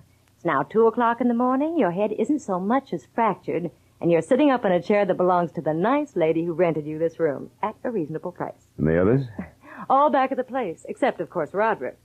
Last I heard of him, he was still answering questions for policemen. Which, by the way, brings me right to the point. This I gotta know. Phil, how did you figure that Roderick was guilty? Wet wood, Nicky. Wet wood that should have been dry. It was up on Julius Spangler's balcony. The top of the post that had green marks on it was wet, even though the tight-fitting crosspiece that rested over it should have kept it dry. So obviously the rail was pried loose just before the will was read, while it was still raining. How do you figure, Marlowe? Well, because it had stopped raining and the moon was shining by the time Matthew identified himself as Julius Spangler. But no one would have wanted to kill Uncle Julius without having heard the will. Nobody but Roderick, who was in on the whole joke and knew that he was going to get $300,000 out of the phony will. So he merely pushed the old man off the balcony, made it look like an accident, see? Yeah. And you doped all this out just like that? Well, no, not just like that, Nicky. Finally, I caught on. And now, sweetheart, in spite of the bandage, I think a little stroll along the beach is going to do me a lot of good. You know, I'm officially on vacation. Rest and recreation for 2 full days, at least. Here in Avalon, maybe? Where else? See you later, Nicky.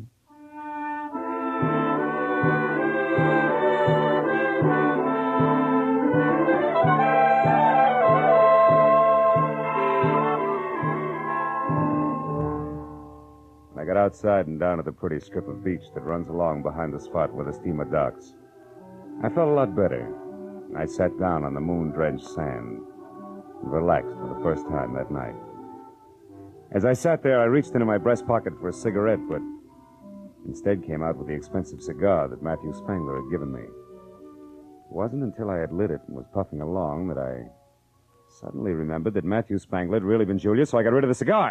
Hey, just in time. Yeah, I wasn't sure, but maybe Julius Spangler, wherever he was having the last laugh, after all.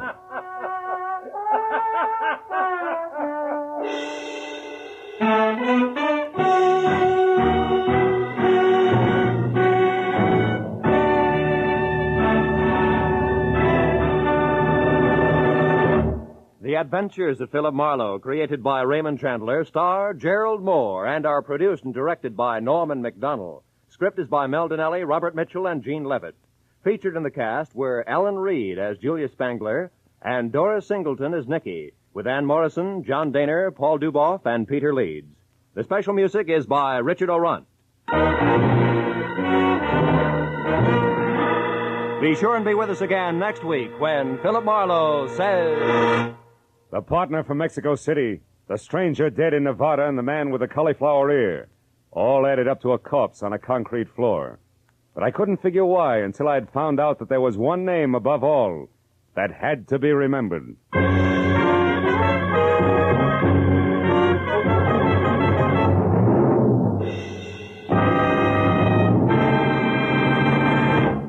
Tonight, CBS's great hour-long Saturday night fun show, Sing It Again, will be back on the air after a week's absence.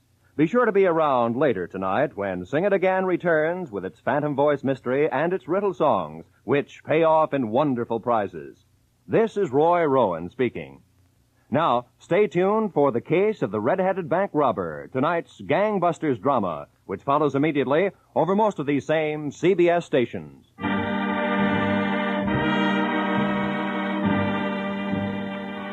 This is CBS, the Columbia Broadcasting System.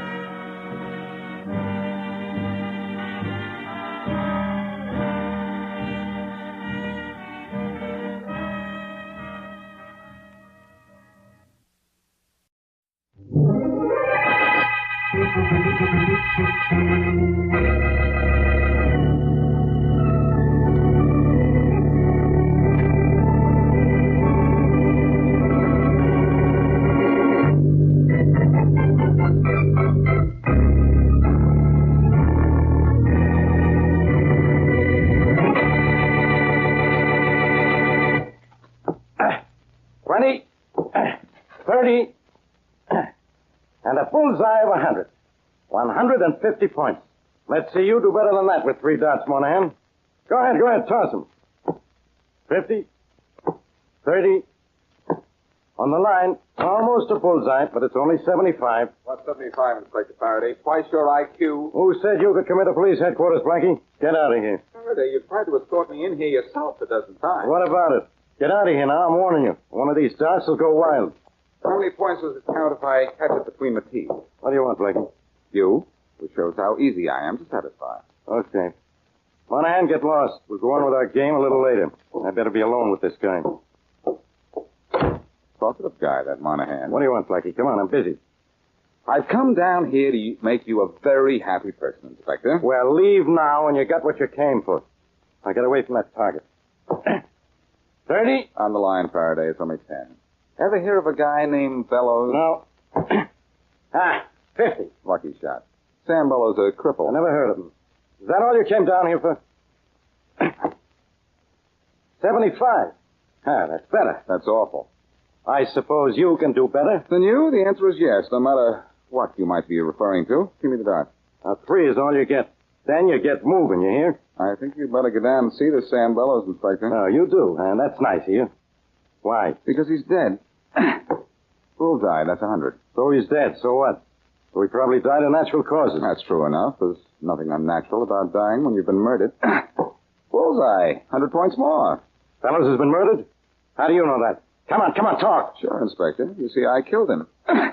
Bullseye.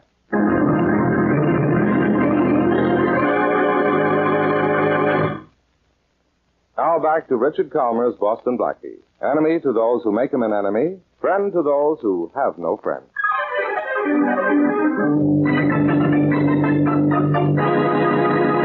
How many more times do I have to tell you, Faraday? I killed the guy. You expect me to fall for a story like that? I'm beginning to see why I have to solve so many cases for you. You won't even believe a confession. All right, Blackie. What's the trick? Faraday, someday you'll be arrested for impersonating a police officer. It's no trick. I tell you, I killed Sam Bellows. Where's the body? Now you're getting smart, Inspector. In an old brownstone house at the corner of West Boulevard and 110th Street. All right. I'll go have a look. You mean we'll go have a look? I'll go have a look. You'll go get lost. You're wanting to go with me is some kind of a gag, and I'm not falling for it. My, how times have changed. You're usually trying to catch me for doing something I didn't do. This time I confessed to a murder, and you want to get rid of me. If you don't get out of here, Blackie, I'll arrest you for... I'll think of something. After you found Sam Bellows' body, Inspector, maybe a reason to arrest me will occur to you.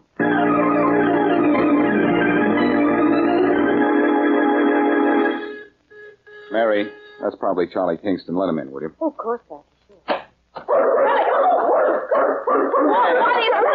Come on, Happy. Hey. I suppose he's happy, but what is he? Down, Happy, down. Where did you get your sidekick, Charlie? Oh, look. At a kennel or a stable? Look out, Blackie. I was going to jump all over you. Nice boy. Down! You're going to have my right arm just as soon as I'm through. Down, Happy. Oh. Oh, Charlie, what is that? A dog. If that's a dog, what's a horse? I'll admit he's a little large, Blackie, but he's harmless. Harmless? He tried to devour us before we were even introduced. Oh, no, Mary. He was just making love to you. Happy is a very strange animal. Pays no attention to me or to anyone else he knows well. He only likes strangers. Well, introduce us to him quick before we're stampeded. Maybe I better put him in the kitchen. Good idea. Oh, close the hall door, will you, Blackie? Sure. Come on, Happy. Nice boy. Oh, wait a minute, Charlie. The kitchen door opens out. Will you pull it towards you? Okay. I hope you don't mind if Happy plays in here, Mary. Of course she doesn't, Charlie. She wants a new kitchen anyway. Go on in. What kind of a dog is that, Charlie, besides big? We'll talk about Happy later. I want to know if you saw Sam Bellows. His house is impossible to break into, and he wouldn't see me in any normal way, so I went to Inspector Faraday and told him I had killed Bellows. What? Blackie. Don't worry, he didn't believe me. He wanted to investigate, but he wouldn't take me with him, so that idea is wasted. Maybe you went too far. Can't we talk about something besides murder just before dinner? I'm sorry, Mary. Oh, well, this is just before dinner, isn't it? Forgive the delay, Mary. You can have anything your heart desires at any restaurant you name. Oh, wonderful. What are we waiting for? Charlie, isn't a girl in love supposed to lose her appetite? Well, that's the way I always heard it. Mary, how you must hate me.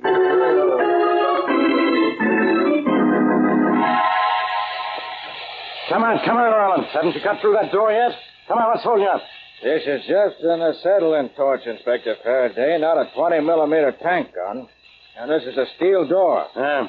Now I know why Blackie gave me that cock and bull story about killing this guy, Bellows. Why? There's probably no such guy as Bellows. We rang every bell we could find, and nobody answered. And why did Blackie say he killed him? There's something in this house Blackie wants. And he figured he could steal it right under my nose once he got inside. What made him think you'd get him in? He knows I'd chip my way barehanded through a brick wall to pin something on him. Maybe nobody answers the door on account of everybody inside is dead. Maybe Blackie wasn't lying. All right, that'll be enough out of you, Rollins. Get busy with that blowtorch. I want to... There she is, Inspector. Now we can walk in. Door hasn't been opened for a while. Well, somebody lives here, all right. There's a light at the end of the hall. Spooky, John. You've been to too many movies. Hey, look, there's somebody. Hey, you! Didn't hear you. Hey, you! Gosh, he was deaf. He's deaf. I told you saw too many movies. Hey, you! Just keep walking down the hall. Well, he's not dead anyhow. Maybe he's a zombie. You've been to the movies once or twice yourself, Inspector. Come on, let's go after him. Hey, you. What's the matter? Can't you hear? Hey, wait a minute, you. Grab him, Rollins. I got him. What are you looking so startled for? We called you. Hey, Inspector, I was right. Guy's dead. Yes, you're right. Hey, you. Can't you talk? Look, like this. I move my mouth. Talk. Just that dumb. I got it. Give me a pad and pencil. Sure. I'll write notes to this guy, and he can write back to me. Yeah. What if he can't write? Then I'll make him your boss. Get lost, will you, Rollins? Have a look around and see what's in the rest of the house. Sure. All right. You and I are going to have a little spelling bee. Can you write? Ah, never mind. I'll just write out a question and see if you can write the answer. Does Sam Bellows live here? Now take a look at this. Well, I hope a nod means yes. You'll have to write this answer, though. Who are you? Here, now you write. I am the maintenance man, but I know nothing.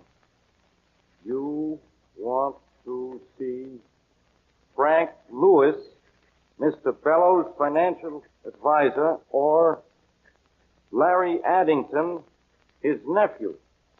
Okay, I can remember that. Don't look so pained. I'll pick the paper up off the floor before I leave. Hey, Inspector Faraday! What's the matter, Rollins? Come here, quick! Okay. I don't leave here, you. As if you could hear me. What's up, Rollins? There's something that ought to be sort of interesting, Inspector. Well, Blackie's confession was the truth, huh? Sam Bellows, sitting in his big red wheelchair with a knife in his chest. Sort of dead, too. Sure is. I've got Blackie sort of dead, too. Right.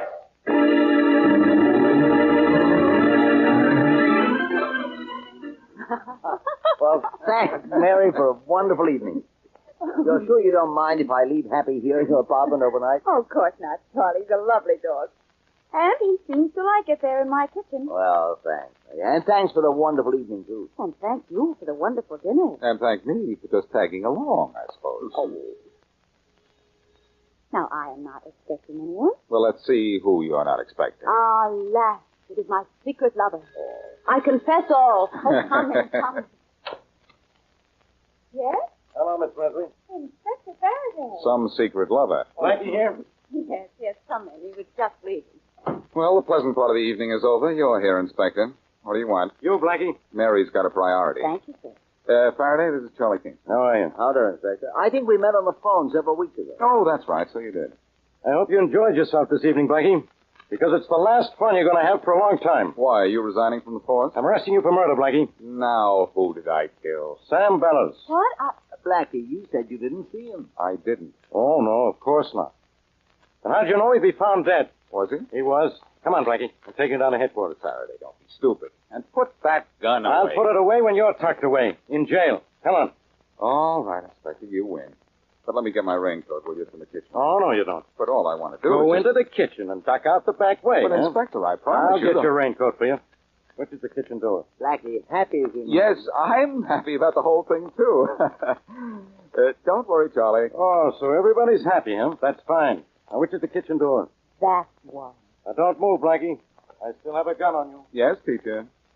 Hey, get down! Get down! Hey, somebody get this horse away from me! He's knocked me down! Get this dog off me! Where's the town? So long, Faraday. I'm leaving. Get me out from under this face-licking pony! What? So you're going to arrest me for murder, huh? Nothing doing. I'm leaving, Faraday. But I've got an idea, though. Fight him. At least that's news.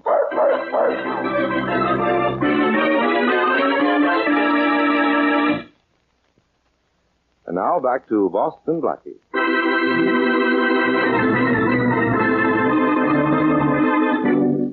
For a reason he chose to keep to himself, Charlie Kingston, Blackie's millionaire friend, asked Blackie to do anything in his power to see and talk to a man named Sam Bellows.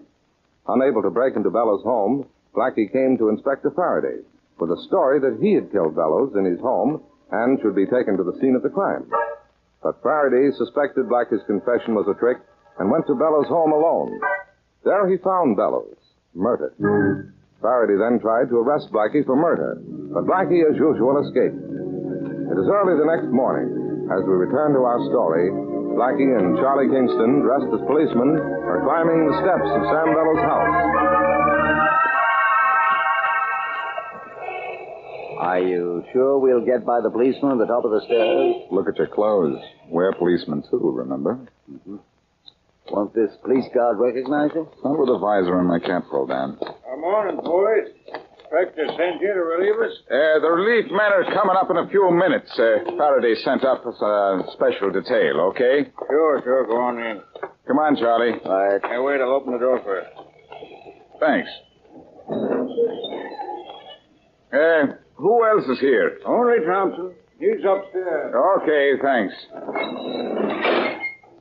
Well, that wasn't hard, was it? No, but I'm not used to this sort of thing. You'll live longer if you don't try to get used to it, Charlie. Let's have a look around. What do you expect to find? Something that will lead us to Bella's murderer and take me off the spot. Well, let's hope we find it. Hey, Charlie, look at this crumpled paper on the floor. Yeah. Seems to be a note of some kind. Let's have a look at it. There seems to be two different kinds of handwriting on it. As if one person were asking questions and the other answering them. Faraday wrote the questions. I know that scrawl of his anywhere. Who wrote the answers? Someone who calls himself a maintenance man. He says he knows nothing, but mentions a financial advisor named Frank Lewis and a nephew, Larry Addington. That's it. Faraday obviously met someone here in this house who could neither hear nor talk and had to write everything down. I suppose this information is useless, though. Not at all. A nephew and a financial advisor might be a perfect combination for a murder. I think I'll go up and see that advisor as soon as we're through here. Someone's coming in the front door. Probably the relief guard. Now, that special detail you sent in the house now, Inspector Faraday. Oh. Special detail? What are you talking about? Oh, this is fine. Come on, Charlie, out the back door. What if there isn't a back exit? Well, in that case, we'll get up speed, put our heads down, and make one.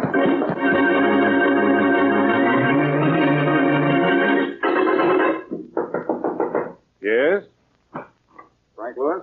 Yes. I'm Special Police Investigator John Jones. You were Sam Bellows' financial advisor, weren't you? Yes, I've had one visit from the police this morning, Inspector Faraday. I told him everything I could. Faraday sent me back to ask a few more questions, if you don't mind. Well, I mind because I'm busy, but I suppose there's nothing I can do. What else do you want to know? More about the will. I told Inspector Faraday everything I know. The night before last, Bellows changed his will. Formerly, the entire estate was to be left to Larry Addington, his nephew, with the exception of $5,000 to Ben Atkins, the deaf and dumb handyman in Bellows' home. Who did the new will benefit? Atkins again for $5,000, but instead of the remainder of the estate, about $100,000 being left to the nephew, Bellows chose to leave it to some charity, a dog and cat hospital. Any reason for doing this? Just so his nephew wouldn't get it. Cigarette? No, thanks. Don't mind if I smoke? Of course not. You say the will was changed the night before last, and Larry Addington, the nephew, was cut out. Did Addington know this? I don't see how it was possible. Bellows and his nephew seldom spoke to each other. Then it's possible, isn't it, that Addington killed his uncle thinking he'd get his money? Possibly. He's in constant trouble living above his means. He needs money. Hey, you smoke more of a cigarette than I thought. Why do you say that? These cigarettes in this ashtray here. I doubt if they've been puffed more than 2 or 3 times. Oh, they were left there by a client of mine who was here just a few minutes ago. Nervous, huh? Very. Look what he does to paper matches. Takes the ends and rips them up the middle. Is there anything else I can tell you about the Sam Bellows matter? Yes. Where can I get in touch with Larry Addington? Larry lives at the Baker house. Thanks. You think Larry might have killed his uncle, believing he was still mentioned in the will? Yes, I do. And I have an idea that you're a little leery of Larry yourself.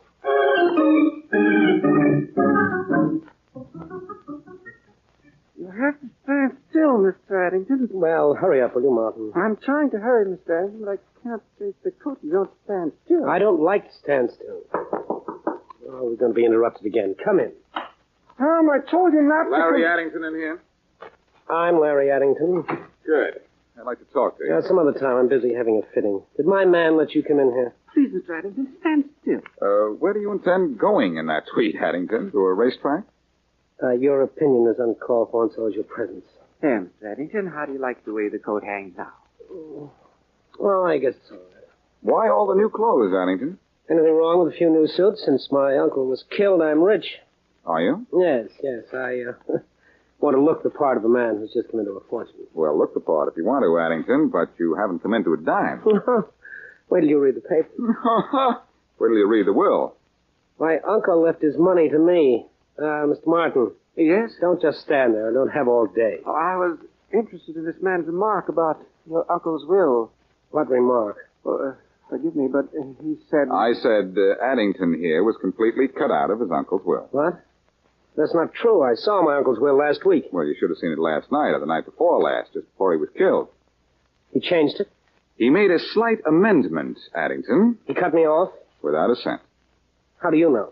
I just talked with Frank Lewis. He was your uncle's financial advisor. Why would he tell you anything? I have what you might call a slight interest in your uncle's murder. You aren't suggesting that If someone had suggested to you that your uncle was going to change his will, you might have killed him before he had had a chance to change it. I didn't know his will was going to be changed. That'll be hard to prove.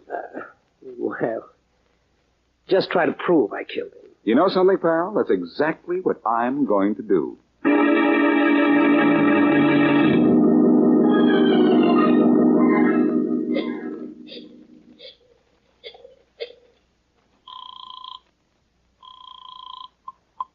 Hello? Charlie, this is Blackie. Yes, Blackie. Mary said you were going to see Bellows' financial advisor and the nephew Addington. How have things worked out? All right so far. I just left the nephew. Is he your man? I don't know. He thought he was going to get his uncle's money, so he might have killed him. The person we've overlooked is the deaf and dumb handyman Faraday found in the Bellows house when he discovered the body. How could he be involved? He was left $5,000 in every will Bellows wrote. He might have discovered that Bellows had cut the nephew off and killed his employer, thinking maybe suspicion would be all on the angry nephew. Well, I suppose a man of his means would kill for $5,000, wouldn't he? Charlie, there have been murders for 5 cents. I think I'm going to get some more dope on that handyman. Blackie, you can get back into Bellows' house. Faraday will have his policemen checking everyone who comes within a block of the place. I know it. I've been ducking Faraday so much today, I'm getting stoop-shouldered. Is Mary there? No, she isn't. I thought I could send her into Bellows' house as a newspaper reporter. She could get by Faraday's men with dark glasses and a new hairdo. I know where you can reach her. She just left here to take Happy down to the Mayfair Dog Hospital for a general checkup. Oh, thanks, Charlie. I'll go down there and meet her.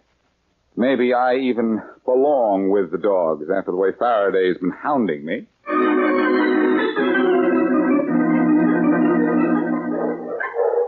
Something I can do for you, sir? Yes. Is there a young lady here with a rather large dog? She brought him in for a checkup, I think. No, there isn't. This is the Mayfair Animal Hospital, isn't it? Yes, it is. Well, I guess I got here too soon. Mind if I wait? No, not at all. Is there a chair or a bench around Perhaps here? you'd like to wait in my office. Oh, thanks. This way. Think that chair will be comfortable? Thank you. No, I think I've seen your picture in the paper. Strange what papers will do for news sometimes. Yes, you certainly look familiar. I'm Seth Peters. Cigarette? No, thanks. Mind if I smoke? Not at all. There isn't by any chance another Mayfair Animal Hospital in town, is it? Not that I know of. Mary and Happy must have been delayed on the way down here. What'd you say? Nothing. Oh. Do you, always do that? Huh? Do what? Take those matches and tear them. Oh, nervous habit. I try to break it, but I can't. Oh, I see. Oh, do you mind pushing the ashtray over this way? Of course not. I'll put the cigarette out. How's your friend, Frank Lewis? Who? Frank Lewis, the financial advisor. I don't know any Frank Lewis. Why do you ask? That cigarette of yours makes me ask. My cigarette? Something wrong with it? Why, no. You put it out rather suddenly. Oh, I never take more than 3 or 4 drags. And you don't know Frank Lewis? Oh? Does he have the same habit? No, but you're lying when you say you don't know him. He has a client who does the same thing with matches and cigarettes. You. Well, no. Here. Lewis said Sam Bellows left his money to a dog and cat hospital. I think if I looked at Bellows' will, I'd find that it was, this place of yours. I don't know about that. You said you didn't know Frank Lewis. Yet you were up in his office this morning. It's not true. The ashtray in his desk was filled with torn matches and cigarettes barely smoked. You own this place? Yes, I do. That doesn't mean a thing. It means plenty. It means you killed Bellows for his money and then went to Lewis to collect. The fact that he denied you'd been there makes him part of the scheme. Just because I own this place, you think I killed Bellows, huh? It'd be worth your while. Well, I don't own this place. I merely front for the man who does. All right, who's the real owner? Frank Lewis, he's the man you want. Didn't even know Bellows was dead until Lewis called me to his office this morning. Come on, Peters. You're going down to police headquarters. But I tell you, I didn't kill anyone. Lewis did. He forced Bellows to change his will night before last, then killed him. Set that story to music, Peters, because when we get to police headquarters, you're going to sing.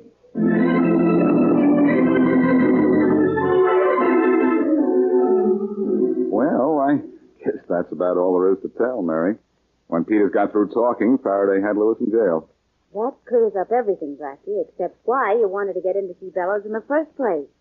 Because Charlie here asked me to. I didn't know it was going to get you into such trouble, Blackie. Oh, I don't mind trouble, Charlie. But I do like to know why I'm getting into it. You never did tell me why you wanted me to see Bellows. Well, Bellows was an engineer in one of my plants a few years ago. He disappeared with some important blueprints. For business reasons, I had to find Bellows and recover the prints quietly. I thought it was best to come to you. Well, we certainly had a quiet time of it, didn't we?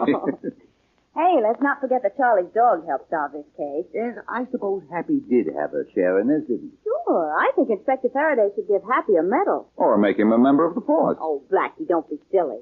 How could Happy be a police dog? He doesn't even begin to look like one. Secret Service. Ooh, yikes.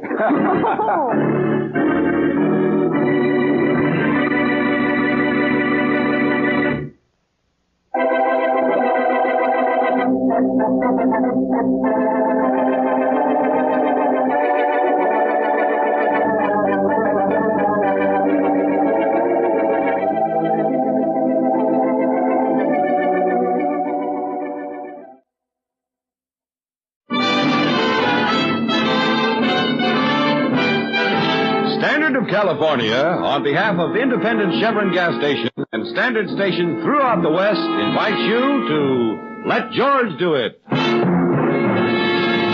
Another adventure of George Valentine. Personal notice. Danger is my stock and trade. If you're in trouble and need confidential help, call on me, George Valentine.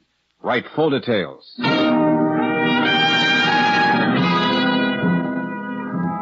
Mr. Valentine, 10 years now, I work hard to be good American. Soon I get citizen papers, but maybe I don't get them. Maybe Judge will say what I am doing is wrong. But just the same, I cannot keep quiet, because inside I am already American citizen. You got to help me, because it is my whole life to be an American citizen. I live at 82 Barrow Street.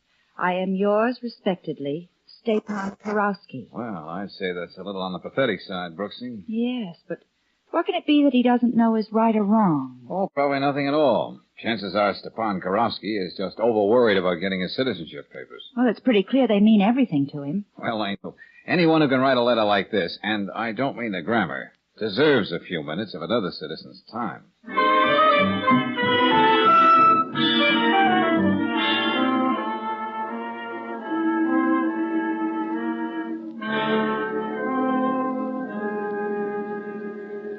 Well, Mr. Karowski, we got your letter. I do not write so good. Well, you got across what you wanted to say, and that's all that matters. Oh, please sit down. Here, lady, sit. Take this soft chair. Oh, thank you. I'm just bachelor, but I make good cup of tea. Almost like married missus. No, thanks. Don't bother, Mr. Karowski. In the letter, you said something was worrying you. Now, what seems to be the trouble? I saw what you put in newspaper, but maybe I don't have enough money to pay you. Well, then it's my tough luck. Come on, let's have it. All right. I tell you best I know. A couple of months ago, a man come to me say, Korovsky, you are important man in this neighborhood. Oh, I'm sure you are. Yes, I'm the janitor, young lady. A pipe leaks, Korovsky. Husband beats up wife, Korovsky. Anything that goes wrong in the house, Korovsky. Okay, so you're a big man. Just like on the other side, I was mayor in the village. So people trust me. Like this man say. Yeah? He say, my company collects money from many people in this part of town. Every month they will bring the money to you, and we will send somebody to get it from you. And you will get a few dollars, Korovsky. But money for what? The man didn't say. So I thought it was for furniture, radios, things like that. You know, people down here buy most time on stalling plan. Oh, you... Yeah.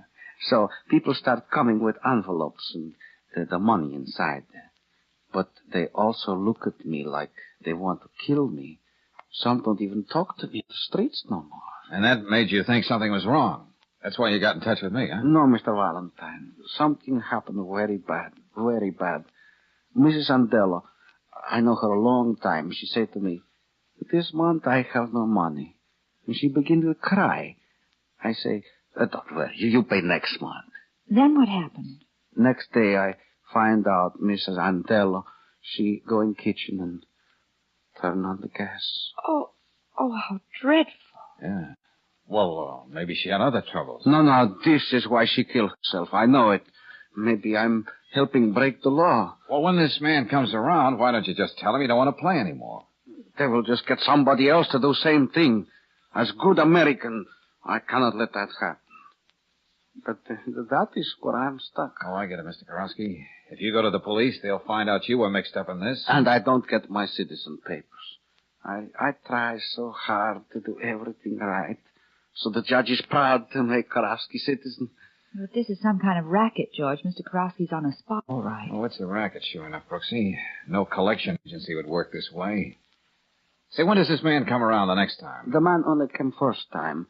After that, it was young lady. She knows nothing either. She gives money to somebody else. Oh, sure, I know. And he gives it to somebody else. So nobody knows who's at the top. Okay, but when does this gal come around? She come tomorrow, 1 o'clock. Only one good thing come from all this. What's that? Yeah? I meet fine woman. Soon we get married. Well, good for you. Wait a minute. You mean she pays off 2 each month and won't even tell you what it's all about? No, and that makes me even more worried. When I talk about it, she just look at me, say nothing. Anna make me promise to never ask her again. All right, let me have her name. I'll talk to her. Maybe she'll open up for me. Yeah. Mrs. Anna Feder, a widow lady. Just around the corner over Baker shop. All right, just sit tight. How can I thank you? Skip it. Let's just say I'm trying to be as good a citizen as you, Mr. Karowski.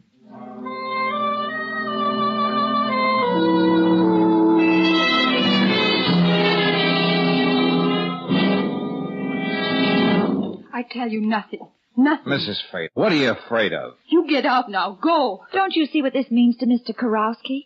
We have to clear this thing up for his sake. Always the same thing. Stepan, the good citizen. He don't know what kind of trouble he's making. Now get out. Oh, but Mrs. Fate, will you listen? You... Golly, what did we get into, George? That woman's scared to death. Yeah, and I wonder how many more there are like her. Well, Brooksy, maybe we'll find out tomorrow when that girl makes her collections at Karowski's.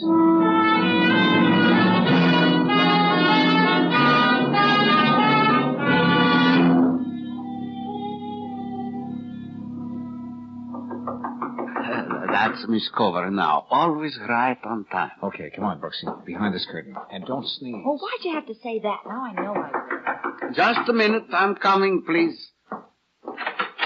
How are you, Mr. Karowski? Fine, Viola. You look better today. Not so worried like always. What's the use of worrying? Have you got the envelopes? Yeah, they're right here. Good. I'll see you next month. Viola, wait, please. Yes?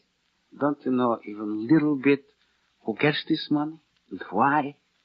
You look frightened like others. Worried. Frightened. Why do you keep saying things like that, Mr. Karowski? Well, How many times must I tell you? I don't know any more about this than you do. No, I don't care to know. But we might be doing something wrong. Is it wrong to make a little money when you need it? You know I can't work much. Certainly delivering some envelopes, they can't hurt nobody. Well, I am sorry. So am I. Mr. Kowalski, it would be better for all of us if you don't ask questions. Much better. Goodbye. Goodbye, Viola. Well, that certainly didn't tell us very much. She sounds as though she's in the same boat as Mrs. Fader. See what I mean, Mr. Valentine. Yeah, come on, Brooksy. Let's make sure we don't lose her.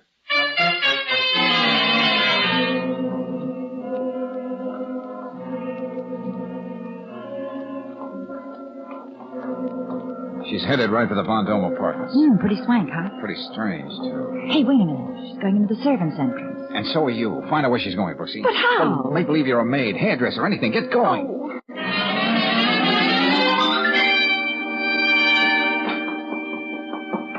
Just a minute, going up. I'll wait for you any day, sister. I'll even bring my own lunch if I have to. Oh, you're cute. Oh, hello. You work for someone in this building, too? Sometimes. This is my first day on a new job, and I'm just a bundle. You're so right. I meant a bundle of nerves. Well, as I was saying, the first day you're always nervous. That's just natural, isn't it? I suppose so. But it wears off the second day, and that's natural, too, because you see... What floor when you get a minute? Well, because being a personal maid, you get to know your people personal-like, if you know what I mean. Look, beautiful. We're almost to the penthouse where this lady wants to go. Well, imagine that. What could I have been doing passing my floor like that? Gabbin'. You're cute.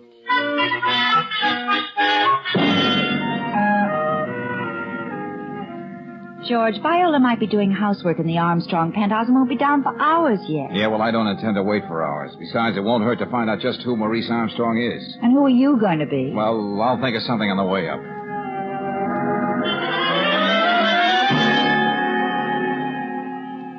I represent Mrs. Swenson's employment agency, and I'd like to speak to Mr. Armstrong about one of our clients. Why, Mr. Armstrong's secretary? Is it important? He's busy at the moment. Yes, indeed. It's very important. It concerns Viola Kober and some fees, which are very much past due. Miss Kober? Yeah. What's this about Viola? Who is this man, Miss Wilson? He's from an employment agency, Mr. Armstrong. It seems Viola... Owes us some money, and if I could talk to the young lady, I'm sure I could make her understand Mrs. Swenson doesn't run her business as a hobby. I see. Well, you understand I only have Miss Culver in now and then to do my special laundry. Oh, yes. You know, things I don't dare trust to the commercial establishment. Oh, of course. Now, if I could see her for just a moment. Miss Wilson, will you ask Viola to come in? She left some time ago, Mr. Armstrong. Oh, but that's impossible. I was waiting outside the service entrance. Oh, well, she wasn't feeling very well, so I had the houseman take her down in Mr. Armstrong's private elevator. Oh, come now. How much does she owe you, sir? $19.80. But you understand, it isn't just the money. It's the principle of the thing, and if I could have her address. Here. Take this and forget about it. Oh, you're very kind, but I still have to make my report out for the Employment Agency's Credit Association, and it won't hurt the poor girl. No, just routine, you see. So if I can have that address. Very well. Miss Wilson. No, I believe I have it somewhere on my desk here. Oh, yes, here it is. 342 Morrow Street. Oh, thank you very much. 342 Morrow Street.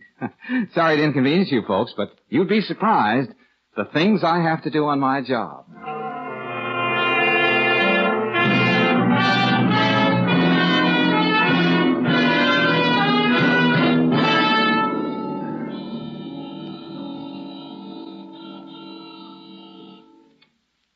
Hey, this is strange, Brooksy. You mean Viola's not being home? Yeah. If you were that sick, where would you head for? Home, if I could make it. Yeah, just what I mean, Angel. But it's no use hanging around. We'll get back here later. Oh, where are we bound for? Another blind alley? Oh, you're a pessimist, sweetheart. Blind alley? We made a lot of progress today. We found out that one Maurice Armstrong is a big tub of lard who buys and sells rare books and has his dainties laundered by hand. Oh, I know how you feel, darling. We're going to talk to Mr. Karofsky some more. I mean, let him do the talking. He might say something which seems unimportant to him, but maybe just what we need to see some light in this case.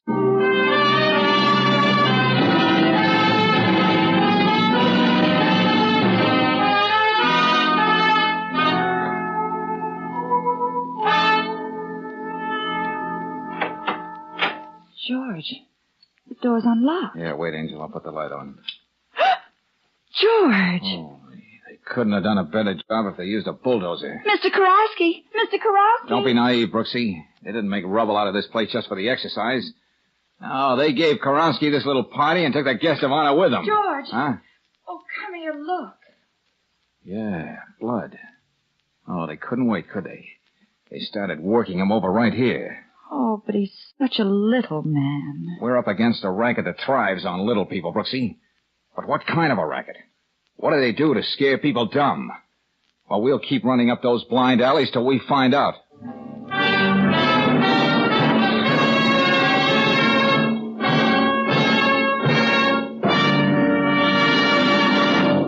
We'll return to tonight's adventure of George Valentine in just a moment. Meanwhile, a word about preparing for your vacation.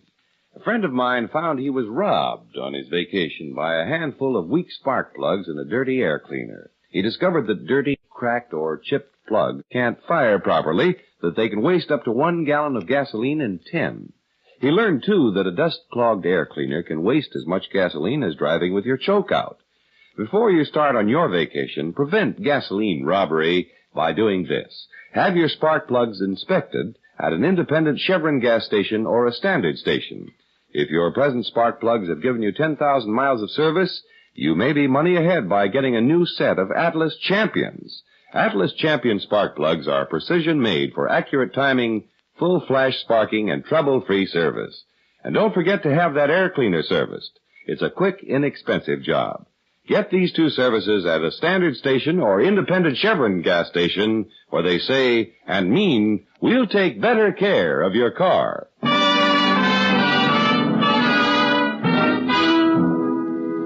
And now back to tonight's adventure of George Valentine. You meet a little man with one dream, to become an American citizen. You hear a fantastic story about being innocently involved in what looks like a vicious racket. And you find your client has been beaten and kidnapped. So you start swinging in all directions, like sending Claire down to headquarters to Lieutenant Riley. And you end up talking to that strange girl, Viola Coburn.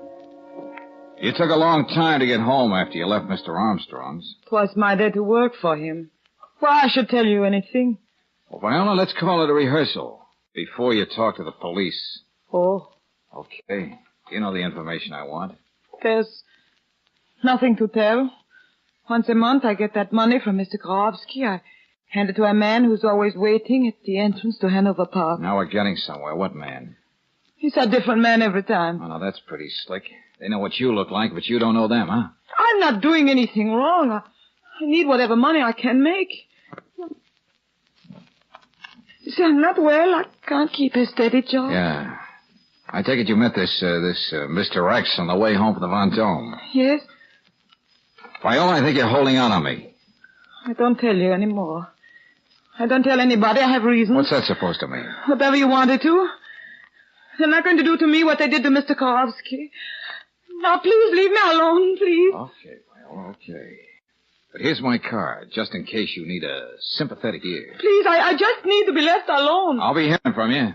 I'm sure of it. After I find somebody who will talk.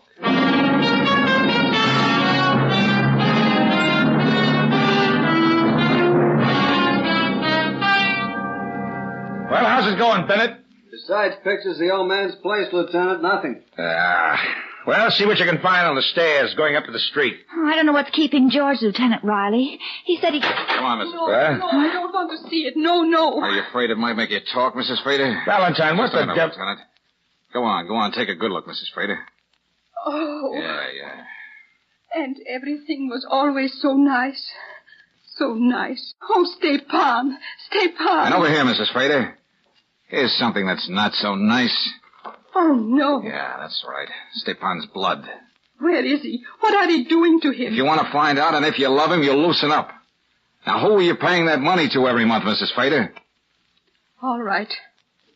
I'll tell everything. Good. Forgive the dramatic entrance, Lieutenant. Yeah. Go on, Mrs. Fader. Here, you better sit down over here, Mrs. Fader. Heaven on earth. That's the American expression, isn't it? Yeah? To a foreigner like me, it's more than that. It's a real heaven on earth, this country. You can't blame me if I would do anything to stay here. What are you trying to say, Mrs. Fader? I'm not a citizen. Well, neither is Mr. Karomsky yet. But I can never be one. I paid to get across the border. I have no right to be here. Oh. Well, that's pretty serious, Mrs. Fader.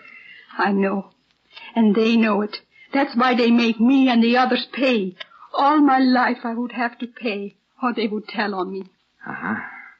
Well, There's our racket, Lieutenant. Oh, it's hard to believe. Yeah, this is getting to be bigger than us, Valentine. It calls for a trip to the Federal Building. Yeah. Please, you must find Stepan. I don't matter about me now. We'll do everything we can, madam. Well, you can carry the ball from here, Lieutenant. But I've still got a client named Stepan Karofsky.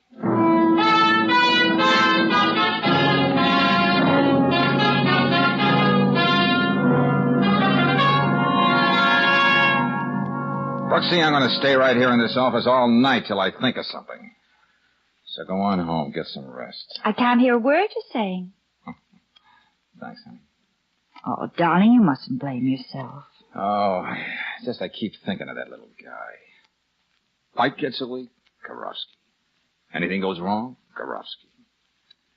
Oh, Brooksy, why don't I draw anything but blanks? Well, good evening. I see you've changed your mind. Yes, Mr. Valentine. Miss Kober, this is Miss Brooks, my assistant. Hello.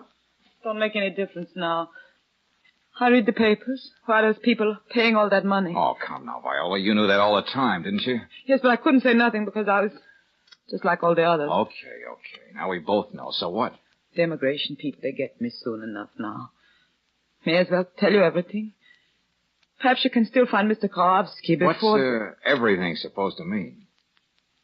I know who is man at the top. George. Go on. I lied about meeting those different men in the park.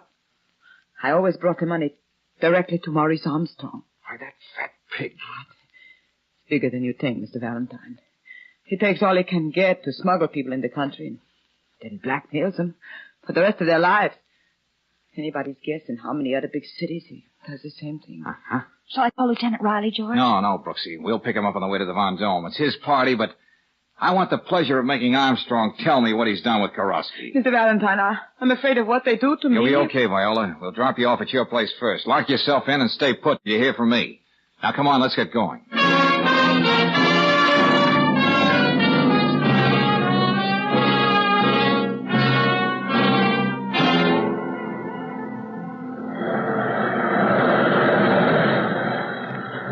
That's the nice thing about police headquarters. You can always find a place to park. Oh,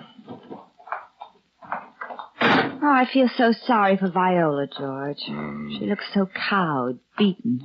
Always looking down, away from you. Well, she's been under a lot of pressure, Angel. She doesn't even care how she looks. Beautiful blonde hair is beginning to look like a wig. Isn't there anything that can be done for her? Besides sending her to a beauty parlor, I don't know, Brooksy. It's not our job. Hey, put me through to Lieutenant Riley's office, will you, Hennessy? Sure thing, Valentine. Take it on that phone over there. Okay, thanks. This is George Valentine. Let me speak to the lieutenant. Out where? Say that again. Uh-huh. Found dead, huh? Okay, thanks. What is it, George? Another blind alley, Brooksy. Only this time there's a body at the end of it.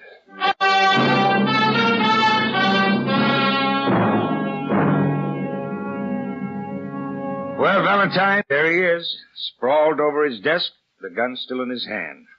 No doubt about it, Armstrong killed himself. Yeah. After what you told me, my guess is he thought we were closing in on him. Well, there goes our last chance to find out what happened to Mr. Karofsky.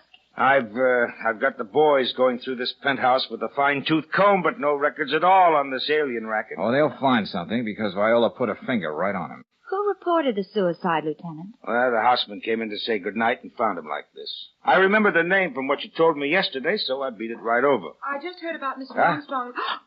Oh. Who are you? Louise Wilson, Mr. Armstrong's secretary.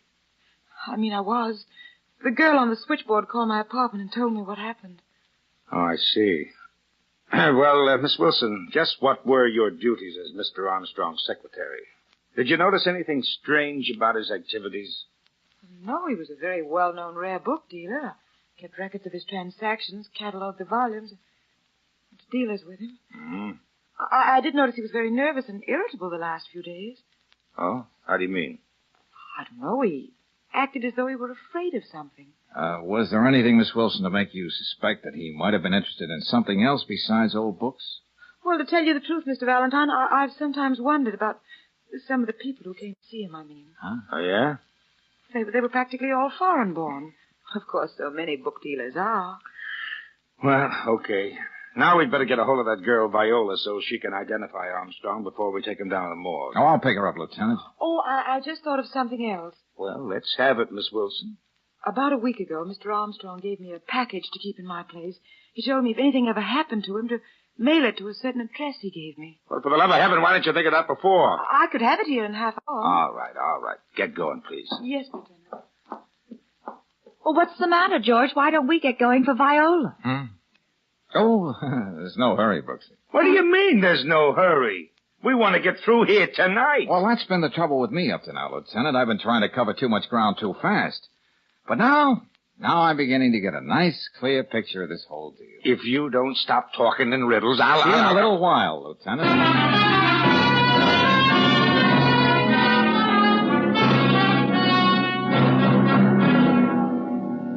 And so, Miss Cobra, you absolutely identify this man as the one you delivered the money to.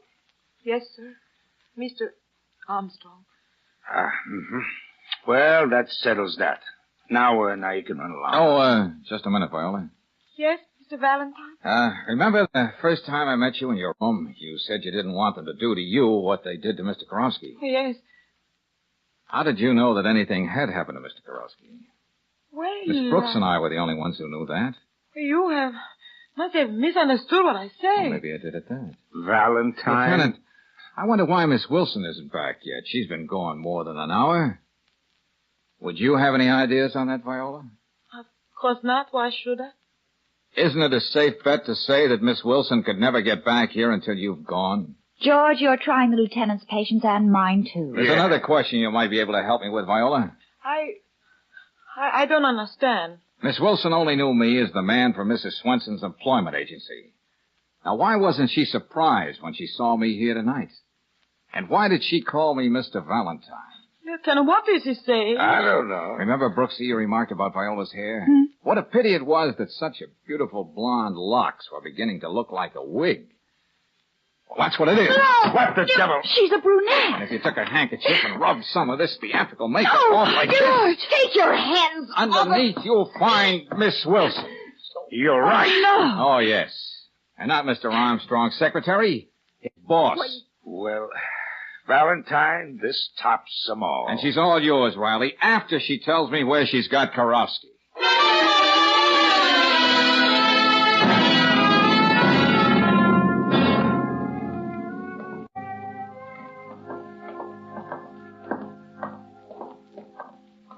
Oh, this is it, Brooksy.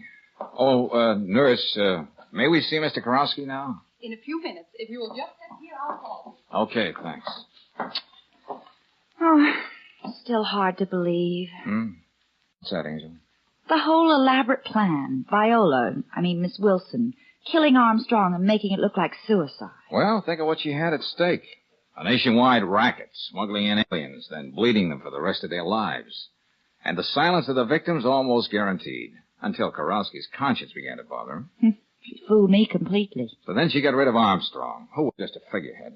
Everybody'd think the trail ended there.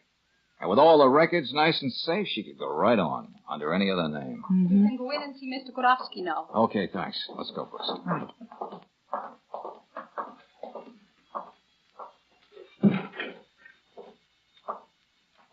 How do you feel, Mr. Karofsky? Oh, outside, not so good, Miss Brooks, but inside, beautiful.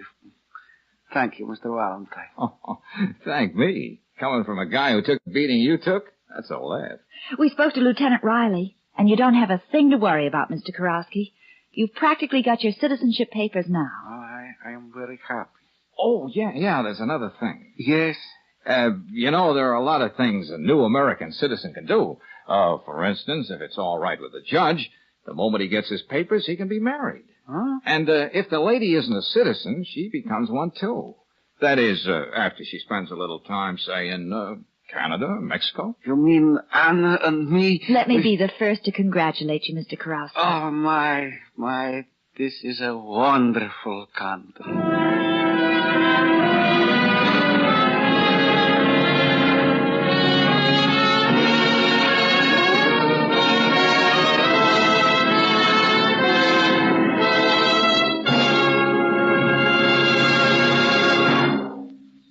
you know that your car's worst wear can begin after you turn the ignition off? Experts say hidden rust inside cold cylinders causes as much as 80% of motor wear. Here's the way to beat that number one enemy hidden in your car's engine. Just make sure you use compounded RPM motor oil. The compounds in this premium quality oil act to prevent rusting of your engine parts. Where ordinary oils run off finely polished parts, RPM clings to the job, fights off rust when your car is standing cold and when it's running hot, too. No wonder RPM is the choice of Western motorists 2-1 over any other motor oil. Get this rust fighter tomorrow. Ask for RPM motor oil at any standard station or independent Chevron gas station where they say and mean, we'll take better care of your car.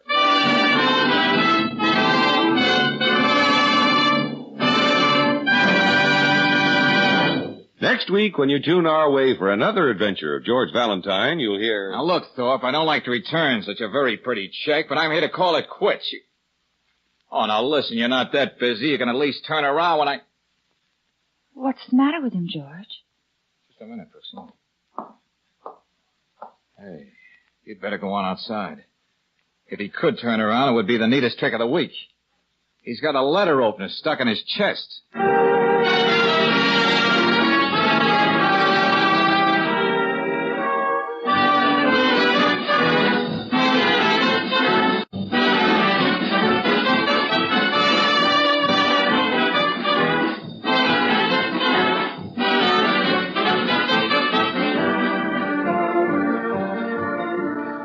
Tonight's adventure of George Valentine has been brought to you by Standard of California on behalf of independent Chevron gas stations and Standard stations throughout the West.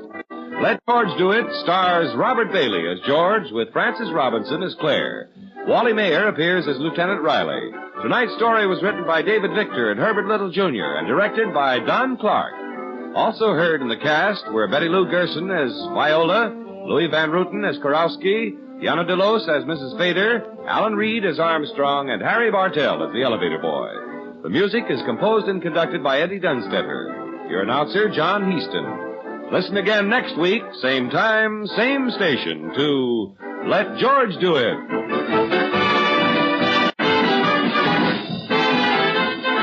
This is the Mutual Don Lee Broadcasting System.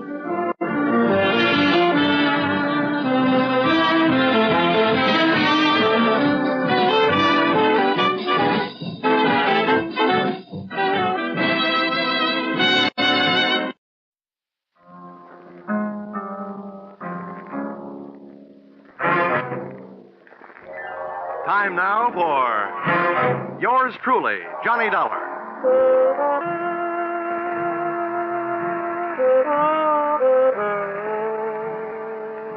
The next half hour has its baggage packed to take a trip with America's fabulous freelance insurance investigator, Johnny Dollar. At insurance investigation, he's just an expert. At making out his expense account, he's an absolute genius.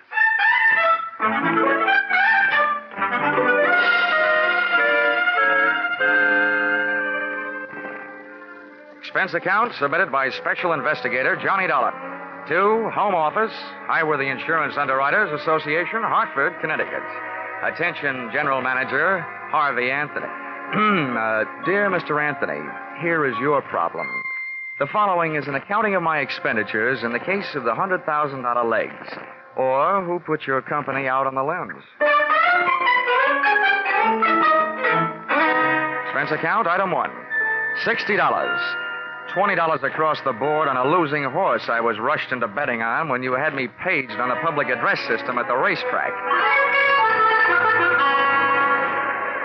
This is Harvey Anthony, Dollar. Thanks for calling back so soon. Now, when they paged me, they said it was an emergency. It better be. Why? What's the matter, Dollar? This is my day off. And if I know you, this call is going to make it an off day. If I know you, my friend, you won't mind this assignment. I want you to go out to Hollywood. Act as a bodyguard for a big movie star, Marilyn Major. Oh, not a bad body to guard. What's the deal? We've issued one of those publicity policies. Insured her legs for $100,000. Policy will only be in effect for 48 hours. We want you to stick with her. Just see that she doesn't get mixed up in any hockey games. I get it. She's been notified, so she expects you. When do the 48 hours start? Tomorrow noon. Can you make it? Yeah, with the help of American Airlines. Got enough cash with you to buy your tickets? About that, I'll know right after the next race. I'll call you from Hollywood.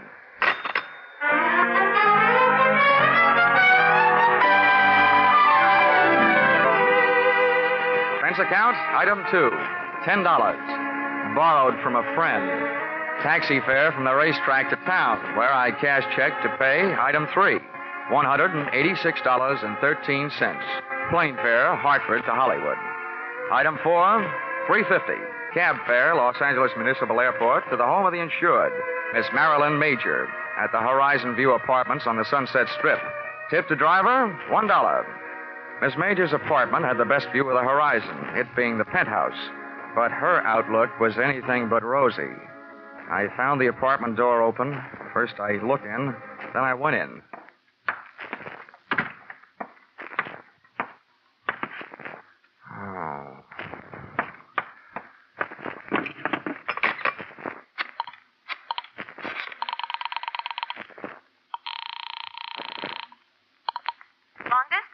I want to place a person-to-person call, please, to Mr. Harvey Anthony at Hartford, Connecticut.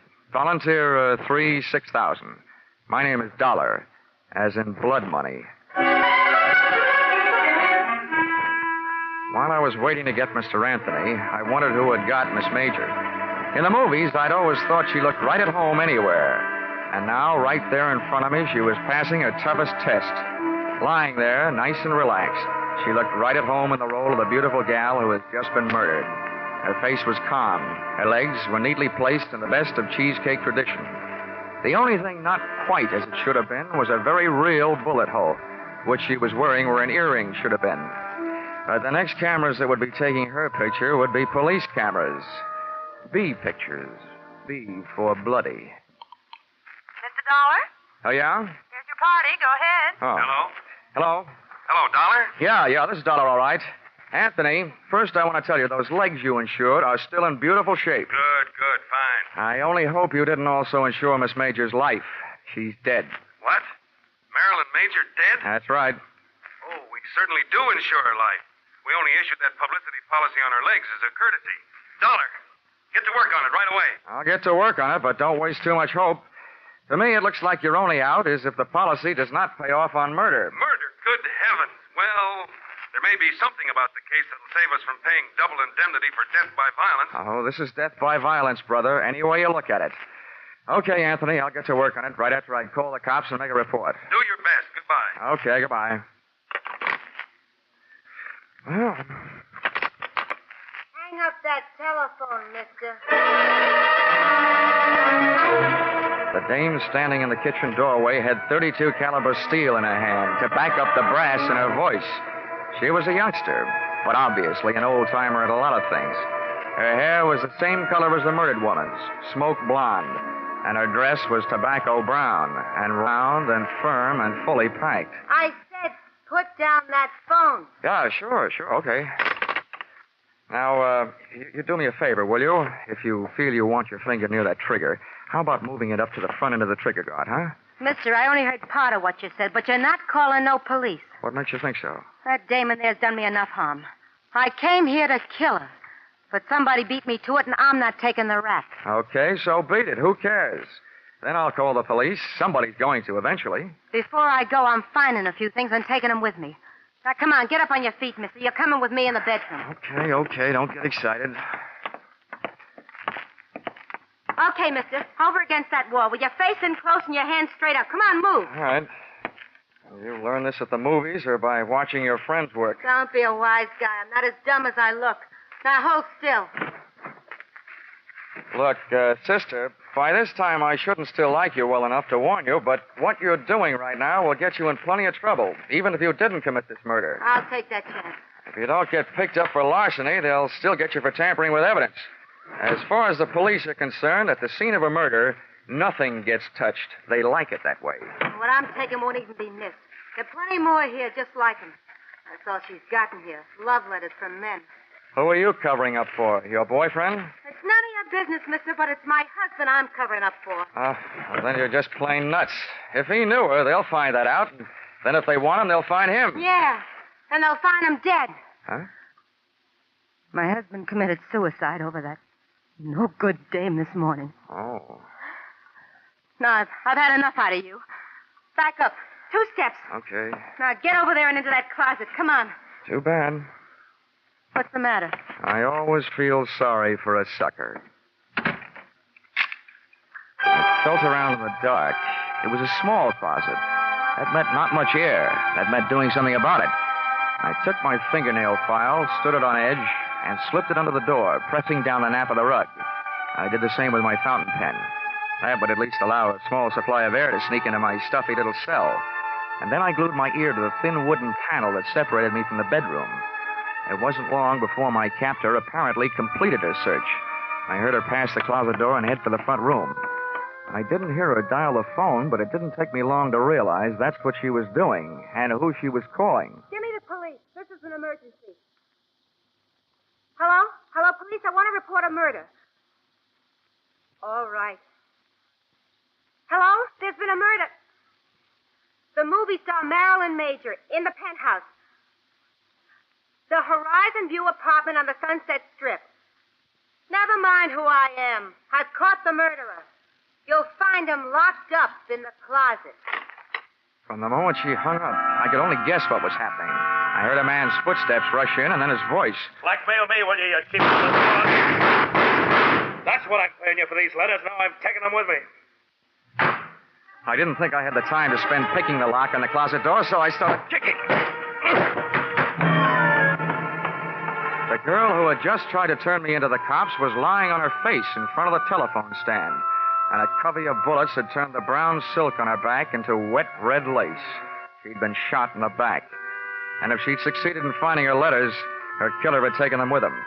I made a quick search myself and took a look through the remaining sets of letters. One from a guy who signed himself Baron, and the other one from a guy whose autograph read, "With all my love, Lawrence." My instincts were trying to pull me out of that apartment, but one look down the street threw them into reverse. Black and white prowl cars were arriving, and it was less than another minute when their passengers started pouring out of the elevator and through the front door. All right, watch out now, take it. All right, come around. It's in the bedroom closet, boys. Make sure you don't stand in front of that door. Okay, Lieutenant. Never mind the closet, Lieutenant. It's empty. I kicked my way out. All right, let's see your hands. Get them up. I swear I'm going to buy some stock in a gun company. Everybody's got them. Miller, get around behind him. Check him for weapons. Yes, sir. He's clean, Lieutenant. Okay. Who are you? Johnny Dollar. And if you lend me back my right hand, I'll give you my ID. It's in my wallet. Keep him up. Miller, get his wallet. Yes, sir. Here it is. Insurance stick, huh? Please, I'm a freelance special insurance investigator. It sounds better. Keeps my price up. Hartford, huh? Well, what's your story?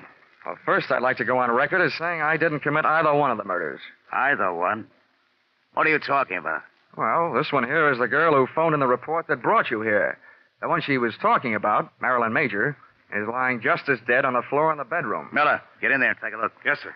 While he's looking, you keep on talking. Okay, I'll start from the beginning. I was sent out here by Highworthy Insurance. They just issued a policy on the legs of that dame in the other room. $100,000. Publicity stunt. I was supposed to protect their interests. What do you mean by that? Well, what do you think? I was supposed to see that she didn't attempt any Hindu fire dances or try walking any tightropes during the next 48 hours. Well, your worries are over in that department, at least. What else? When I got here, the door was open. I walked in and found her, dead. Any way to prove that? Any witnesses? Just one. She's lying there behind her. Uh-huh. Over the phone, she accused you of the murder. That's the wrong kind of a witness. No, Lieutenant. The wrong kind of dame. She knew I didn't do it. She was somewhere in this apartment when I arrived. Then why did you say it? I can hardly ask her. Listen, Lieutenant. She did tell me that she came here to get some letters. Her husband had written them to the Major dame. She said she was trying to protect him. From what? Who knows? Maybe she just wanted him to rest in peace. The guy committed suicide this morning. We can't check your story with him, can we? You've got a lot of dead friends. How did this one here get that way? I'm not sure. While I was in the closet, I heard her call you. And then a man came in and yelled something about blackmail at her and shot her. And naturally, he had disappeared by the time you kicked your way out of the closet. That's right. Yeah. This story of yours may win some kind of a prize, Dollar, but not for me. I'm not a judge. That's one thing in my favor. Hey, Lieutenant, I got something. The dame is dead, all right. And look what I found in that closet. A fingernail file, a fountain pen with a name on it, Johnny Dollar, and a .32 caliber revolver jammed in a shoe. Well, Dollar, that combination puts you in a kind of jam, too. Look, Lieutenant, I think I can make you see things my way if you let me go through my story once more. I was sent out here by Highworthy Insurance Underwriters.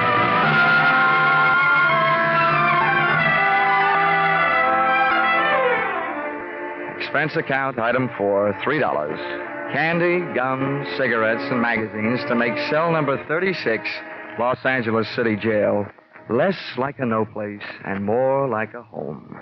There's something about a jail door closing on you that sounds very final.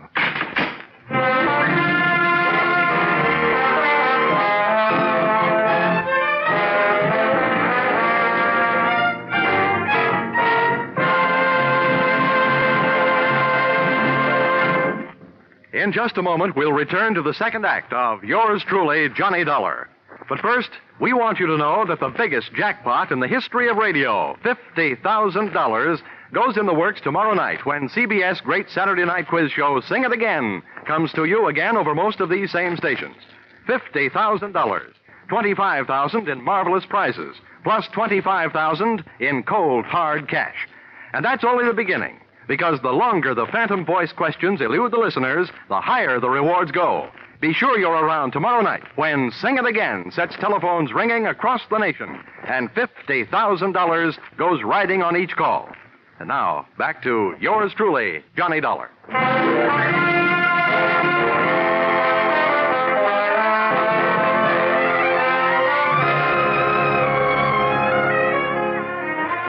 When I accepted this Hollywood assignment, I visualized spending much of my time gazing upon bars, but not the kind offered by cell number 36. The guy who said stone walls do not a prison mate had never been a guest in the Los Angeles City Jail. He had a better chance of getting out of Bartlett's quotations than I had of getting out of there.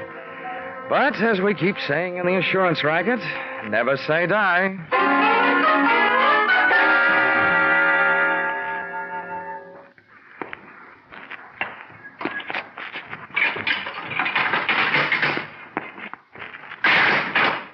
Well, Lieutenant Roach, what are you in for? I've heard tell the boys around headquarters have a very funny joke about roaches in jails. But that's not why I'm here. Sit down. Make yourself uncomfortable. Thanks. I can't offer you a mint julep. The closest I can come is a spearmint lifesaver. Oh, thanks. This kind of zero is a pleasure after facing the kind we're up against. Huh? So for $1, all we've got to go on is you and a mess of evidence we haven't as yet been able to trace down to its rightful owners. Oh, incidentally, about that gun we thought might be yours. Oh, don't tell me you're going to give it to me as a birthday present. It was the weapon used to kill Marilyn Major, all right. The paraffin test we took on your hands let you out. You haven't been firing any guns lately. Does that mean you've come here to escort me to the front door? No, not so fast. We do want to know what your fingerprints were doing all over those 2 bundles of love letters we found. I'm going to have to learn to pick things up with my knuckles. Lieutenant, I just had a natural curiosity as to who killed the cat. The only difference between us, Roach, is that your curiosity is official. How far did you get? Not far enough. Didn't take much figuring to know that Miss Major has been playing a high-class badger game. All the perfume in the joint couldn't cover up the smell of blackmail. On top of that, we found the 2 batches of letters that you'd been messing around with. One signed Barron, the other signed Lawrence.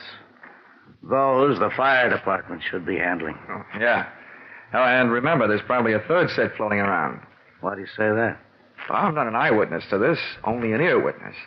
But from what I could hear inside that closet, the dame who came there looking for her husband's letters found them, and she called you to turn me in. Mm-hmm.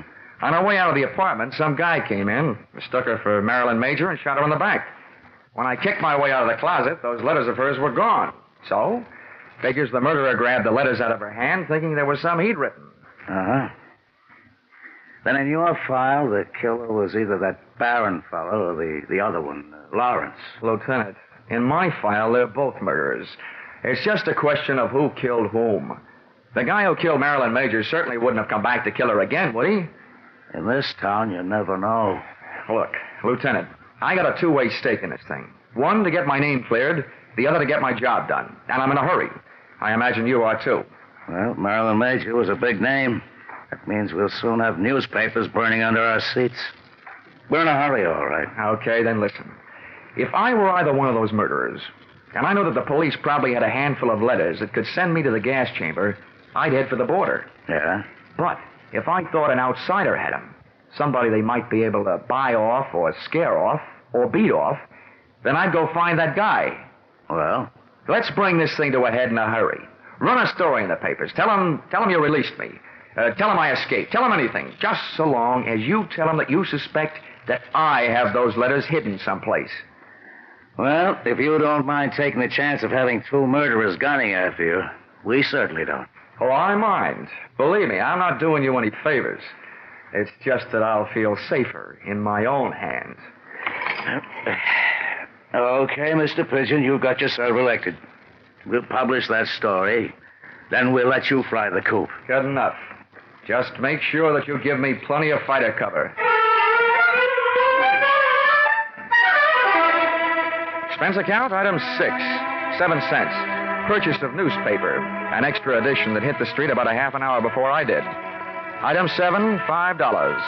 A big square meal to make up for the ones I'd missed ignoring the little round beans while a guest of the city. Seeing the lieutenant's fiction in black print on the front page of a newspaper almost had me believing it. There was my picture, big as life. And when those birds set up a pigeon, they made sure everybody would know the location of his roost. Firmly planted high in the story was the name of the hotel into which they had registered me, and to which I was under orders to proceed immediately.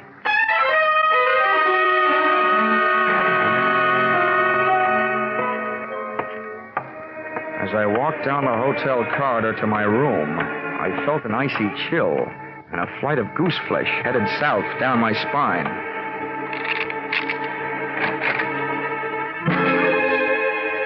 Come in, darling, and close that door. I expected company, but not your kind. At first, I thought I'd gotten into the wrong room. This kid looked right at home.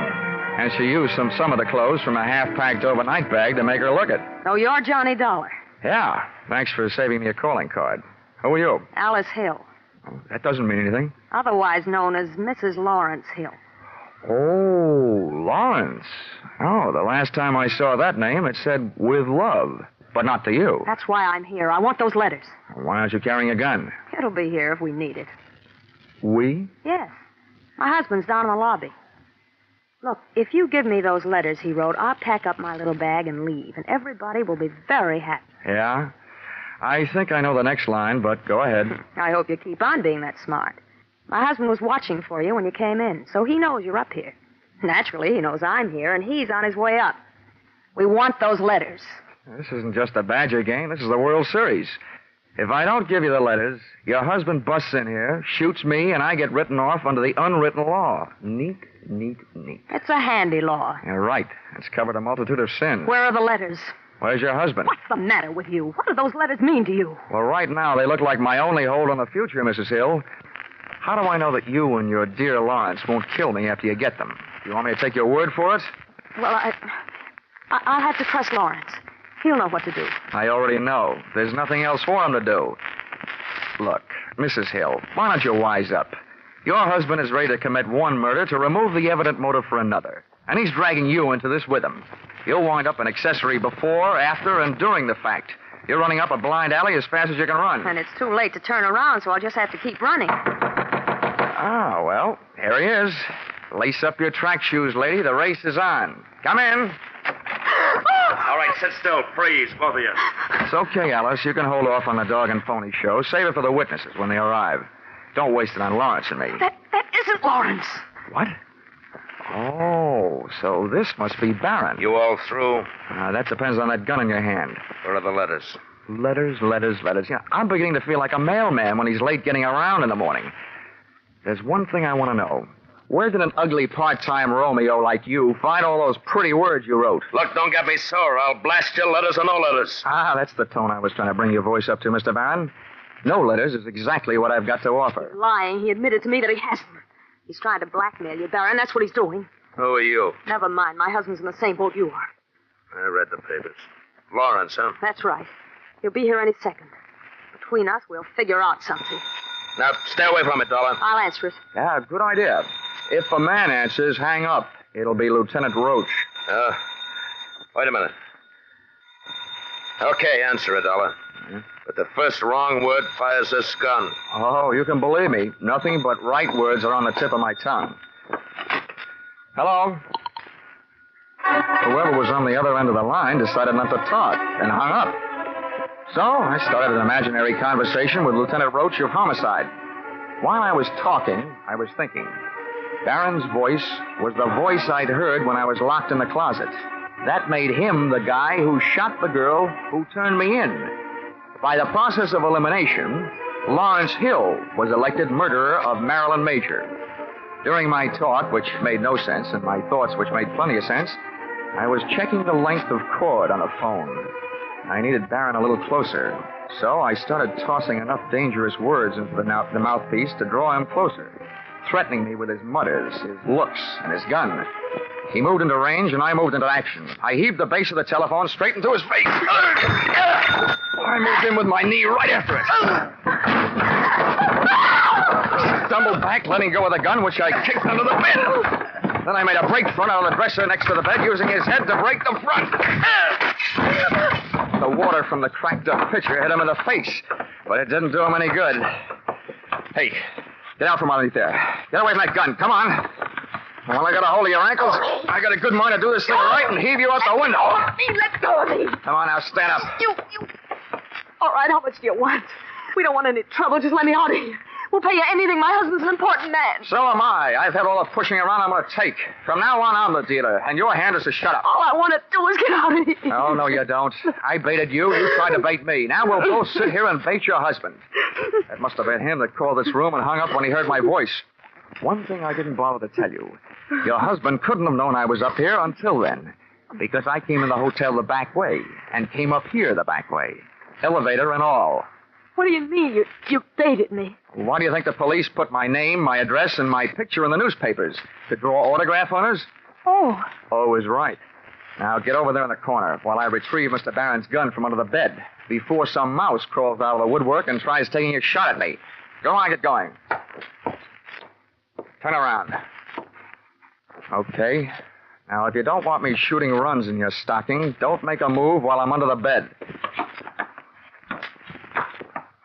I feel like something that old maids hope for.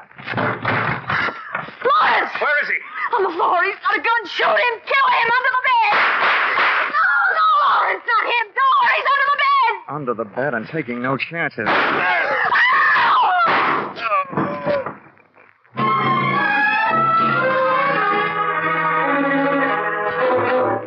Listen, Roach, you may be a lieutenant to the police department, but to me, you're just a big, fat private. Now, calm down, Dollar. I don't mind setting myself up as a pigeon, but you promised me protection. Where was it? Temper. Now, who's who here? Let's get these stiffs sorted out, then we can talk. There's only one stiff. The other one, the one near the door, is Lawrence. He's only wounded. I had to shoot his pins out from under him. He came crashing in and killed Barron by mistake. That's Barron over there by the bed. Another case of mistaken identity? How did he miss you? I happened to be under the bed at the time. Oh. And I wasn't hiding.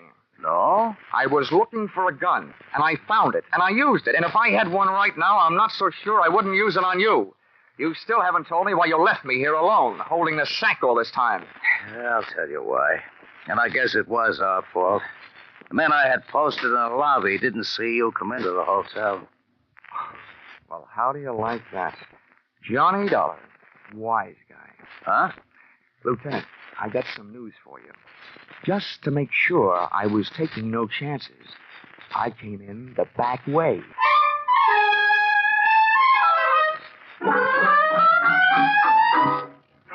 Expense account, item 8. $62. Hollywood entertainment. Seeing what there is to see at Ciro's. Item 9, $105. Seeing to it that one of the things I saw at Ciro's had a good time with me at the Mocambo. Item 10, $186.13. Plane fare, Hollywood back to Hartford.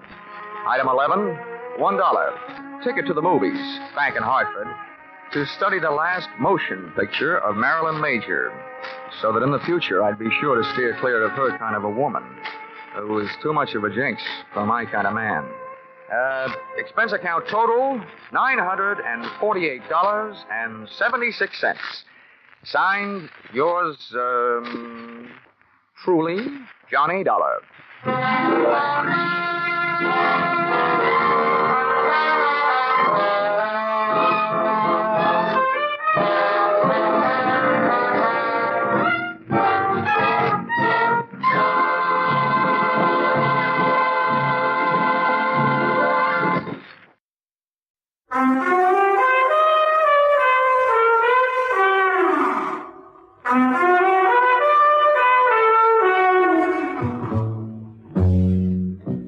Being a private investigator means two things.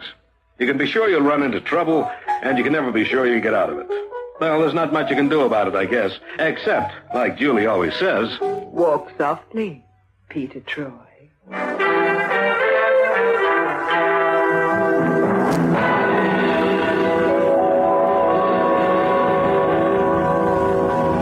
And now Peter Troy investigates the blonde with the delicate air.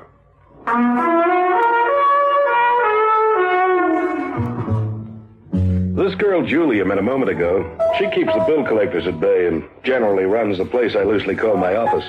You'll meet her again in a little while.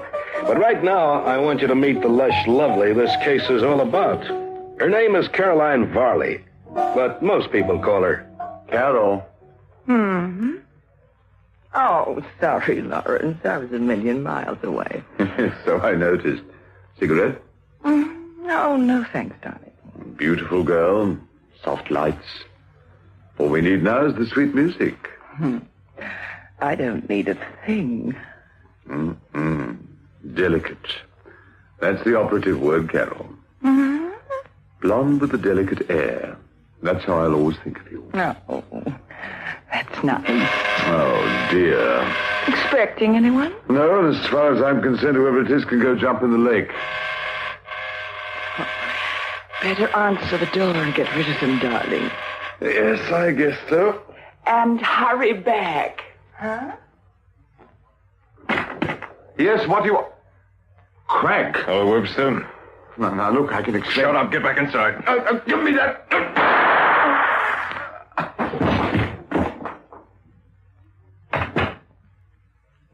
You didn't have to do that. I didn't mean to. He jumped me. Easy.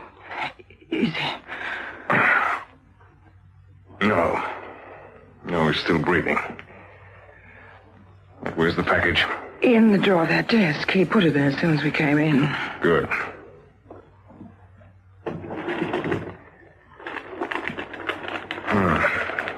Well, what happens now? We have someone deliver the package for us, that's all. Anyone in mind? Yes. Troy. Peter Troy. Oh, that name sounds familiar. A private investigator. Canadian. Tough. Very tough. And a ladies' man. Oh, yes, of course, I remember now. Opened up here a couple of years ago. Done very well by all accounts. You think he'll do a job like this? Sure. The way we sell it, he'll be answering the appeal of a lady in distress. Meaning me? Mm-hmm. And afterwards? Afterwards, I'm afraid Mr. Peter Troy will just have to die. Pity. Necessary. Well, into each life some death must fall.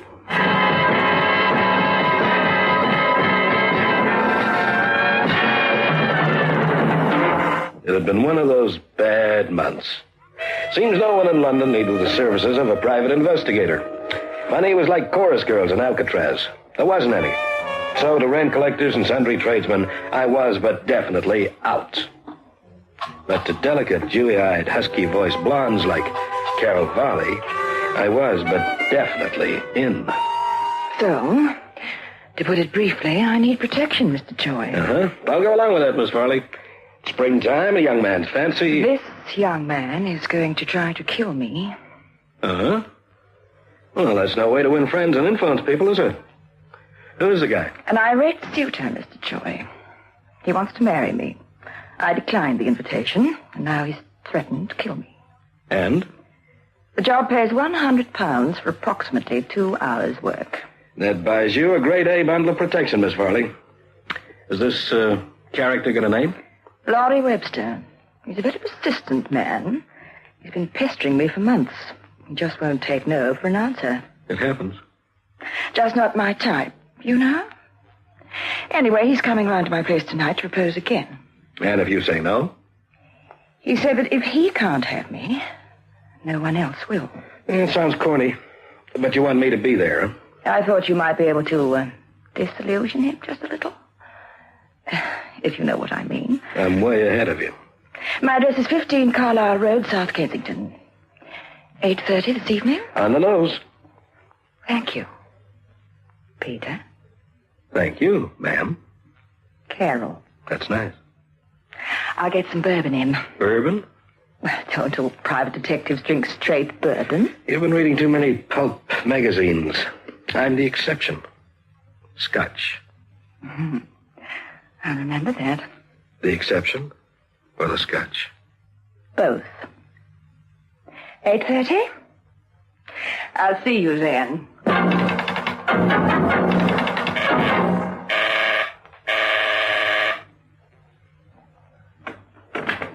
Hi. 8:30 on the nose. I like punctuality in a man. Come in. Thanks. Do you get many of these sort of assignments, Mr. Troy? Oh, well, I was going to talk to you about that. £100. That's a lot of money just to dissuade a guy from carrying a gal off to the altar. Why don't I go to the police? Uh-huh. I value my privacy, Mr. Troy. Don't you? Yeah. Scotch? Thanks. £100 worth of privacy? Has he phoned you or anything yet? Oh, he won't phone. He'll just arrive. In the meantime, let's relax, hmm? Do you like music? Me and Beethoven were just like that. You can't dance to Beethoven. Well, that's the point.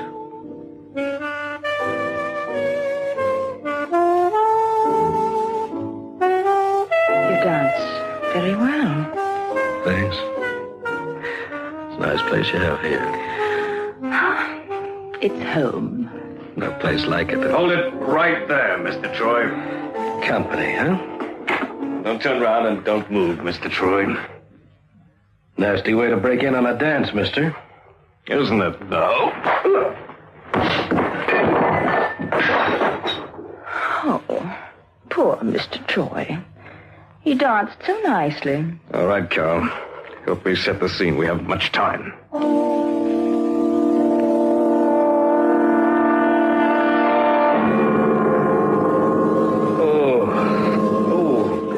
Aching head. Troy, you must have a head like a cannonball. Oh, that's all I need. The charming and benign features of Detective Inspector Mellamy of New Scotland Yard bending over me. Ooh, brother. What are you doing here, anyway? Investigating? Yeah, well, I want to report a case of assault and battery. I was just a... Hey, where's the cute little blonde bombshell? Which cute little blonde bombshell? The gal who owns this apartment. That smack on the head must have addled your brains, Troy. This apartment belongs to a man. Or at least it did. Mr. Laurie Webster. What do you mean, did? The aforementioned gent is, I regret to say, very dead. Shot at close range. That's what I'm investigating. Now, wait a minute. Where did all this happen? You got a suspect or anything? Because if you haven't, I might just The be answer able to to... your first question is right here in this apartment. In fact, right here in this room. If you move your head a fraction, you'll see the late Mr. Webster stretched out on the floor just a couple of feet away from you. Hey, well, this just doesn't make sense. As for your second question, yes, I do have a suspect. A private investigator called Peter Troy. Oh, very funny. But I'm not in the mood for jokes. Want to tell me about it? Tell you about it? What would I want to kill Webster for? I've never even seen the guy. Gun's on the floor beside you. A Smith & Wesson .32, And I've no doubt your fingerprints are splattered all over the butt. Now, you know I don't use a Smith & Wesson. I got a license to carry a Browning automatic. A license which I regret to say must be withdrawn. Now, look, there's a frame, and you know it, Inspector. They set me up. Hey, how did you know about all this, anyway? A phone call, Mr. Troy. The caller said there was some trouble here in Carloa Road. Yeah, with me right in the middle, huh? Well, it's nothing to the trouble is going to be, just as soon as I Your can get... secretary, Julie's outside. Have Miss Summers come in, Constable. Right, sir. Miss Summers, please. Pete, they made me tell them about that girl. I get it all now. Julie told you about the blonde that came to see me this afternoon, the girl who wanted a bodyguard to protect her from an over-anxious suitor, and you think I think you took your duties too seriously. You didn't have to shoot him, you know. I didn't shoot anybody. Oh, maybe the Smith & Wesson belongs to him, eh? He pulled it on you, there was a struggle. You got possession of the gun, pulled the trigger. Now, look, you know me. I'm the sort of guy that goes around giving people lead poisoning.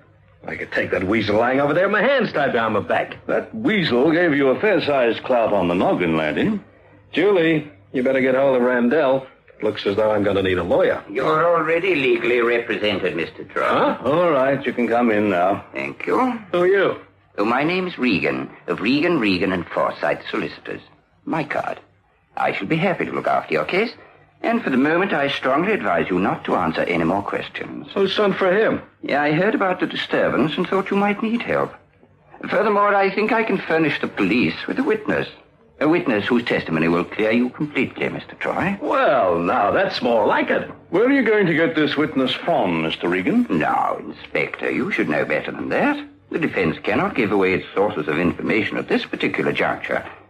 Now, I should like a word in private with my client, please. This way, Mr. Troy. Just don't try and leave this flat. Either of you. Well, now, Mr. Regan, I think it's all very charming, but You're in trouble, Mr. Troy. Bad trouble. In fact, it would seem that you could wind up with a rope around your neck. Yeah, but I thought you said something about a witness. Yeah, I did. But I omitted to say in front of the inspector that my particular witness, if she gave her testimony, would most certainly take you straight to jail. You see, Miss Carol Varley was here when you shot down Laurie Webster. Well, I know that she was... Ah. You mean she's part of the frame? A rather, luscious frame, don't you think, to coin a phrase?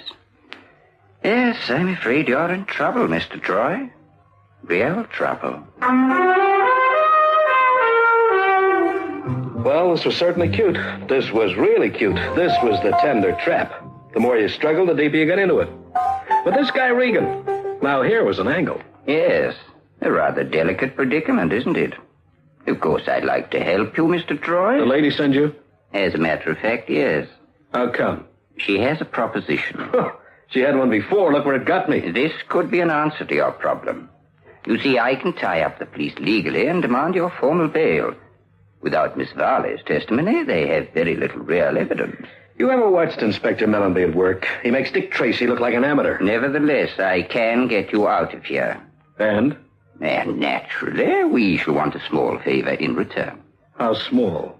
From here, you are to go home and you are to make no phone calls. Tomorrow morning, you go to your office as usual, and you pay particular attention to the parcel mail when it arrives. There'll be a package for you. It'll be double wrapped. Well, keep talking. Undo the outer wrapping, and you will see a letter addressed to you. In it, there will be some instructions. You follow them, but you do not, I repeat, you do not open the inner package. It's been specially sealed, and we shall know immediately if it's been tampered with. You're an untrusting lad, aren't you? Mr. Troy, all you have to do is deliver that package. It's not a very difficult job. In return for doing that, I offer you your freedom. I've got another suggestion, Mr. Regan. Oh? Why don't I just bop you one and make a quick exit? I may not have seen Mellenby at work, but you have. How far do you think you'd get? Oh, about a block and a half. You see? My way, you've got nothing to lose, Mr. Troy. Okay, so I go along with it. But just tell me one thing. If I can. Who really did kill that fellow Webster? But you did, Mr. Troy. Ask Inspector Mellenby. He's positive you did. Troy didn't kill that man. Oh, I know I've cursed that wretched Canadian troublemaker in my time, but I will say one thing in his favor. He's no killer. But the evidence, sir. What evidence? Look, a man lies dead on the floor with a bullet in him. The police surgeon maintains that he's been dead for 24 hours. Troy didn't even know a man called Webster existed 24 hours ago. Well, I still don't think it was wise to let Troy go, Inspector. Regan knew we couldn't hold him. We had to let him go. Incidentally, Troy's being shadowed. Best team in the yard looking after him, sir. Good. Troy's no fool, and I think he's purposely sticking his neck out. You mean he may be setting himself up as a bait, sir? Yes, the fool. When will he learn to stop poking his nose into police matters? Well, this time he really didn't have any options, sir, did he? I wonder what's behind all this. Anything from ballistics yet? They're still working on the serial number. It's been burnt off with acid. They're putting it through photo analysis, but it takes time, unfortunately. Yes. Anything on the deceased yet? Well, we know one thing. He has a criminal record. Spent a couple of years in Dartmoor. Worked an old confidence game. But that was 5 years ago. Not a thing since then. Why was he killed? We get the answer to that and... Oh, to the devil with Troy. Why didn't he stay in Montreal?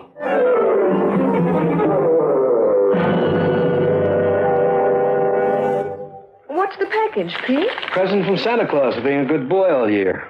Pete, I'm sorry about blabbing to the police. I had no idea. That's okay, honey. I just wanted to help. That's nice. How is it you get yourself into so much trouble, Pete? Trouble and me got married a long time ago, baby. Will they arrest you again? No. How can you be so sure? Because Melody knows I didn't kill Webster. But he was looking for a patsy, too. You got your notebook handy? Yes. Well, take this down. Troy, deliver the enclosed package to a Mr. Giles Nolan, Honeywick Cottage, Levendale. Levendale? Where's that? Buckinghamshire, about 40 miles from London. Deliver it today. Deliver it unopened. You're being watched. Pete. Make with the pencil, honey. You're being watched, and if you attempt to contact anyone else, there'll be trouble. An old word again. Don't allow yourself to be followed by plainclothesmen. And my angel, our anonymous letter writer, has enclosed 20 crisp little fibers.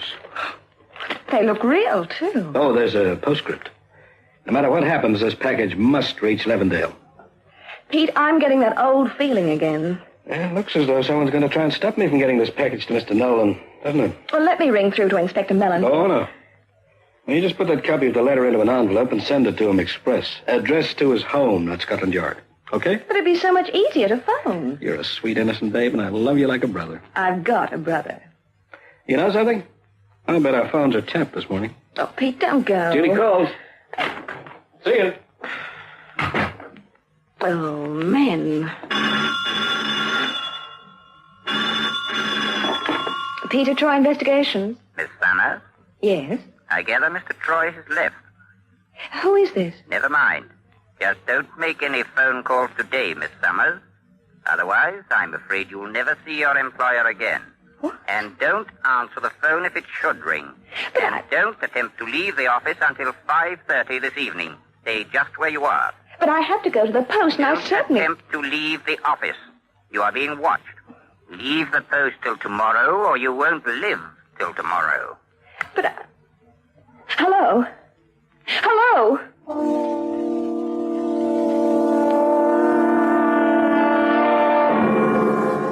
I couldn't care less who makes the delivery, Miss Valley, just so long as I get the stuff. Oh, you'll get it, Mr. Nolan. No need to worry about that. Yes, and what about Webster? He had an unfortunate accident. Yes, in other words, he was hijacked and killed. Sounds like Craig's work. Is Craig making the delivery, then? Oh, no, that wouldn't be very smart, would it? Webster's men know Craig too well. They'd intercept him before he left London. Well, then. The delivery will be made by a rather dashing young Canadian private investigator called Peter Troy. Private investigator? Oh, don't worry, Mr. Nolan. He's completely trustworthy. He had to be. He's living very close to a noose at present. I've heard of Peter Troy. He's tough. He's very tough. But of course, that's the whole idea. No one's going to hijack that messenger. And what happens after he's made the delivery? Now, what will you think? I see. Occupational hazard, Mr. Nolan. Who's going to do it? You are. Oh, no, wait a minute. Because if you don't, Peter Troy will get you, Mr. Nolan, one way or another. I doubt very much whether he's in the sweetest temper just at present. As soon as he hands over the package to you, you'll give me the money, and then, Mr. Troy, dies.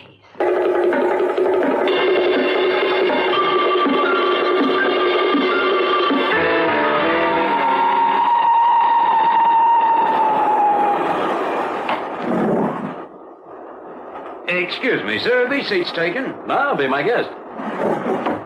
Nice weather for this time of year. Isn't it, though? Going far? Oh, just as far as Levendale. Say, excuse me a minute, will you? I'd just like to get something from the rack above you. Can I give you a hand? No, thanks. I can manage. All I really want is this briefcase. Oh, there we are. Just want to get something out of it. My gun, as a matter of fact. Now, look. I'm a very nervous sort of guy, so just don't make any sudden moves. Well, now, I guess you're a couple of Caroline Varley's little playmates, huh? Mr. Regan sent you? Now, Troy. Oh, you know my name. Well, that's neighborly. Now, just take off your neckties. Our ties? All the better to tie you up with. Troy, we're police officers. I'm Sergeant Benson, and this isn't... Don't make me laugh. You characters have been tailing me ever since I left my office this morning. Okay, get those ties off, or I'll have to do it the hard way.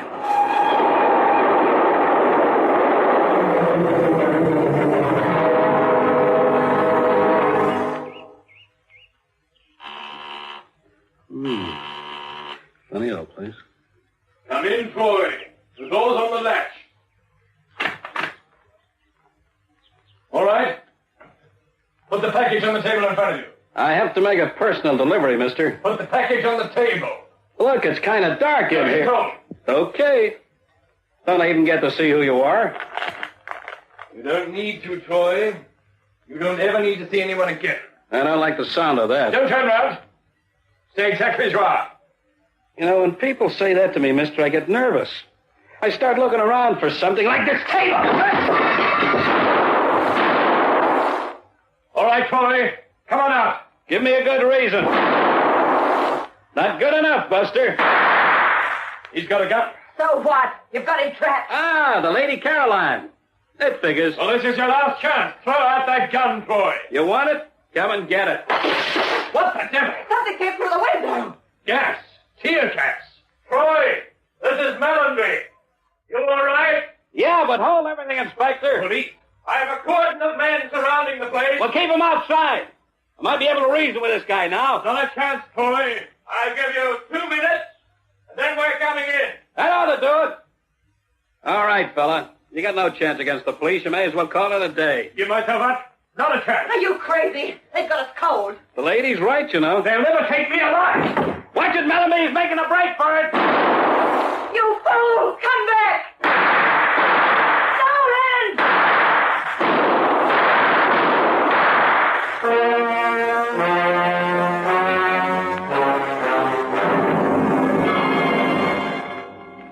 Tear gas.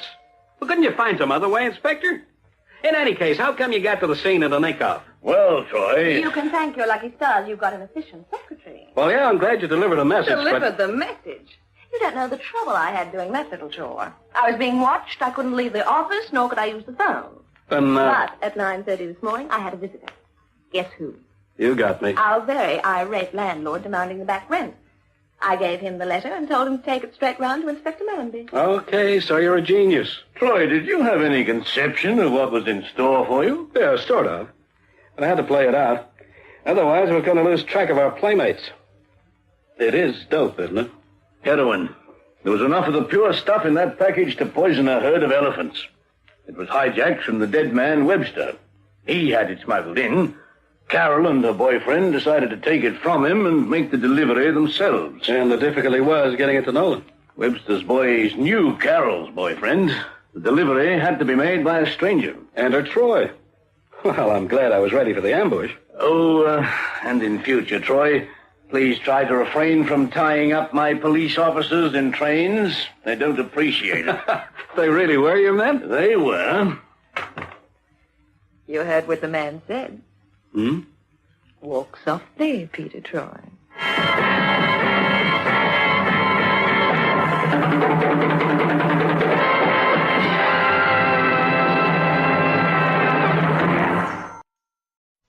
The Amazing Mr. Malone.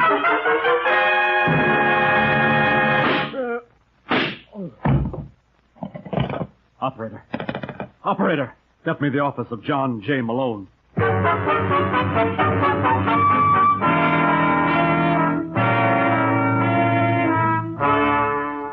National Broadcasting Company presents The Amazing Mr. Malone, an exciting half hour of mystery starring George Petrie as the lawyer who's practiced before every type of bar has become a legend. Our locale is the city of Chicago, the time the present, and the hero of these weekly adventures, The Amazing Mr. Malone.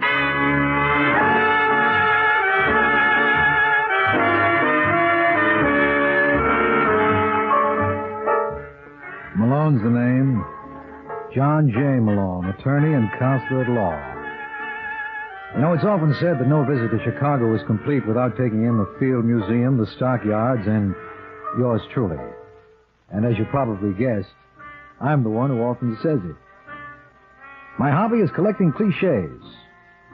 Tonight I'd like to trot out for your inspection the little number that goes, a strong offense is the best defense. As a case in point, I give you Steve Kemper. Mr. Kemper is the stockier of the two gentlemen getting out of the elevator on the fourth floor of the Belvedere. He owns the Banger Club, the luscious gambling joint this side of Vegas. And if you're wondering why Steve keeps patting his right-hand coat pocket as he marches along, that's because he's carrying his life insurance there. But obviously, his associate, Curly Michaels, doesn't approve of that policy. I don't like it, Steve. I don't like it one bit. Then maybe you better wait downstairs, Curly. Oh, look, Steve, I didn't mean it that way. Well, I did. And suppose friend Willard gets tough. I only hope he does. Okay, I'll be down in the lawn. No, you better make it in the car. I may want to leave real fast. I got you. Who is it? Room service. Just a second. Hello, Willard. Wait a minute. I'm even willing to wait, too, but suppose I do it inside. Who the devil are you? Kemper's the name. Steve Kemper. Oh. I take it you've heard of me. Who hasn't? I was in your joint a couple of weeks ago. It's a nice layout you got there. My daughter isn't bad either. Vicky. I don't follow you, Kemper. No. You didn't waste any time following her. Maybe the shoe's on the other foot. Maybe she's the one who did the chasing. You take that back. Easy, fella. You're going to stay away from Vicky, do you understand? Don't you think you're being a little melodramatic? That type of father went out with East Lynn. I'm warning you, Willard. You're warning me. Did it ever occur to you I might be in love with Vicky? Oh, don't make me laugh. What about your wife? Vicky knows all about Marcia. Does she know all about your other women? Frances Carson, Paula Lewis, Nora Stone? Shall I go on? You've been doing some research. Uh-huh. Look, Kemper, I know I'm no bargain, but neither's your daughter. What did you say? Did you ever do any checking there? Would have paid you. We're two of a kind, right out of the same deck. Maybe that's why she's got it for me. Oh, you dirty... No, you...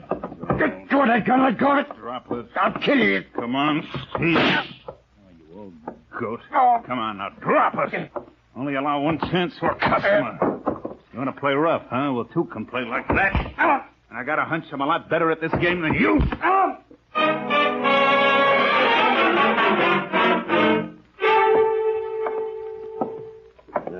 I'm telling you, Steve, we should have stopped off first to see a doctor before I brought you home. I said no, Curly. Keys are in my side pocket. Yeah, I got them. It's a small one. Someone would think I was never here before.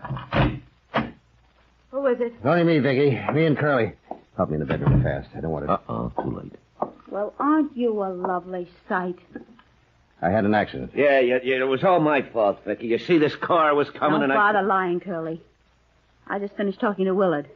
And you know. Yes, indeed I know. I'm only sorry he didn't kill you. Vicky. I mean it. Oh, now, honey, that's no way to talk. Your old man is... shut up. Look, baby, whatever I tried to do... Whatever you tried to do. Why can't you mind your own business? Well, if you knew what he said about you... And every word was true.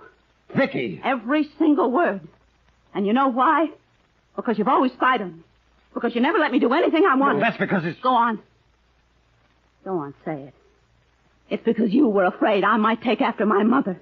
Well, I don't blame her for running off. That's enough out of you. I can imagine what it must have been like being married to you. Always watching, always spying. That's not true. I don't know how she stood it as long as she did. Well, I've had my fill, too. I'm going to live my own. Vicky, where are you going? Vicky, come back. Maybe I haven't handled it right, but whatever I do... Vicky!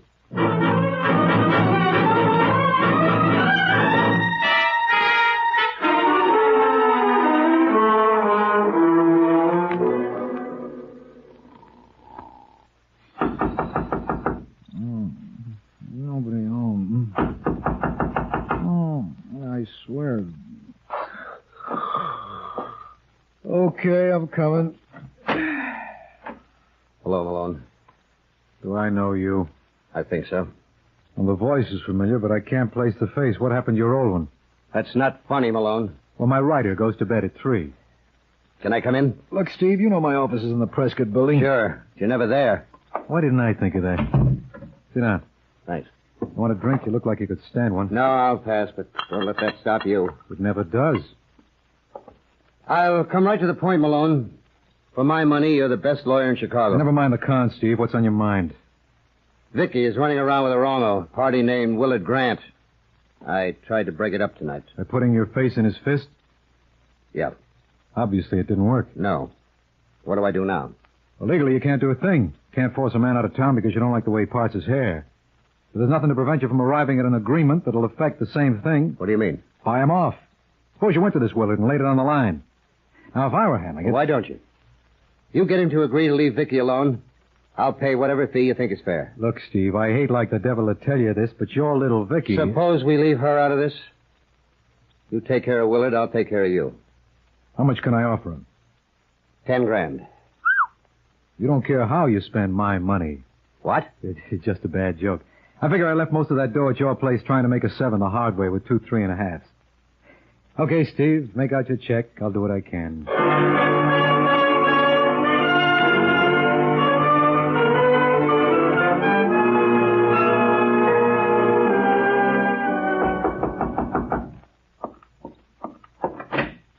Yes? I beg your pardon. What for? You haven't done anything. Not yet. But I'm afraid I made a mistake. The desk clerk told me this was Willard Grant's room. Well, he must have known what he was talking about. Well, if you're the hotel chambermaid, I'm moving here myself. You'd be wasting your time. I'm staying at the Stockton, Mr. Malone, John J. Malone. Not the amazing. Ain't it awful? Well, this is a pleasure, Mr. Malone. I can't tell you how much... What's going on here? You've got company, Willard. Thought you were going, Marcia. I was on my way, darling, when I ran into this gentleman. It's been real charming, Mr. Malone. Let's do it again sometime. You said the Stockton? I said the Stockton. And the name? Marcia Grant. Oh. Then you're his wife. Yes. But don't let that stop. Lovely girl. I'm glad you approve. Just someone would think you two don't get along. Would they? If they judge by appearances. I think you'll gather my name is Malone. So I'm a lawyer, Willard. I represent Steve Kemper. Get out. First, I'd like to show you something.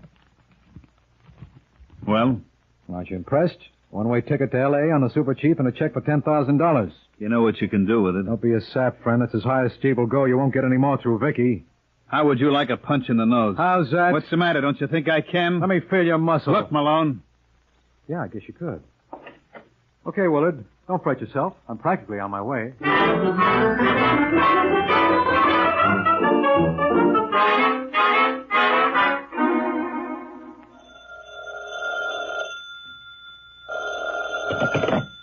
Dagger Club. Steve? Yeah. Malone, I just saw our boy, Willard Grant. And? He threw me out. How much does he want? Brace yourself for a shock, Daddy. I think he's in love with our Vicky. No, don't talk like an idiot. It does seem impossible, doesn't it? Well, he wasn't interested in 10,000. Okay, Malone. Thanks anyway. What are you going to do? I don't know yet. I'll let you know when I make up my mind.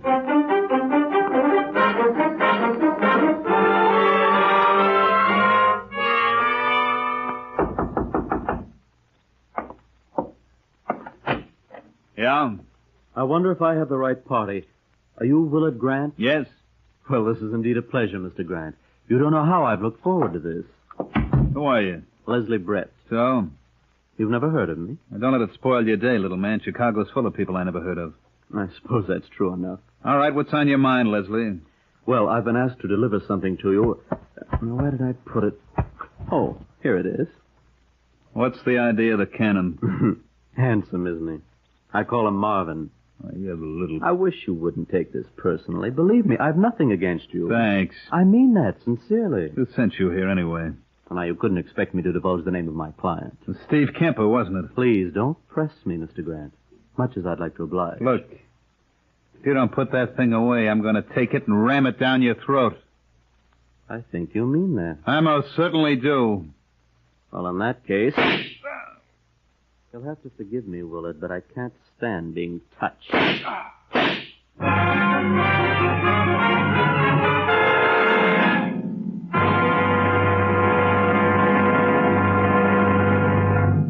You're listening to The Amazing Mr. Malone. In years gone by, immigrant ships used to dock in New York filled with the people who had heard legends in the old country about opportunity to be found in America. Well, they soon found out that in America, as everywhere else, money and the things money can buy don't grow on trees. It's our American economic system which sets our standard of living. It's important for all of us to know just how this economic system of ours works as opposed to any other. So here's a thought for today. Why not do a little reading up on the workings of our economy? Go to your library and find a good, easy text and study it. You'll find it helps you to understand the important issues of the day. And now, back to the amazing Mr. Malone.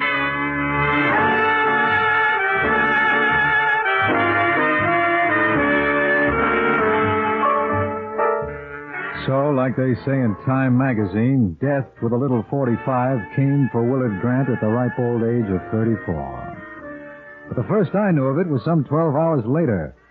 I was relaxing in the steam room at Gus's, getting a massage. When out of the fog, I heard a familiar voice, and it rubbed me the wrong way. That's a lovely back you got there, Malone, and wouldn't I love to plant a knife in it? That wouldn't be Lieutenant Brooks, would it? Want to bet?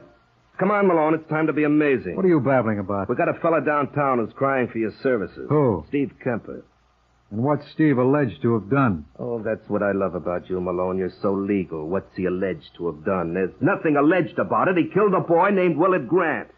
You mean Willard's dead? Well, most people generally are when they've been murdered. And you think Steve did it? Ain't I a fool? You certainly are. Come on, I want to talk to him. Oh, no, you don't. Now, look, Brooks, I'm Steve's lawyer. You can't stop me from seeing him. I can if you insist on going like that. Huh? Put your pants on, Malone. Or don't you care how people talk?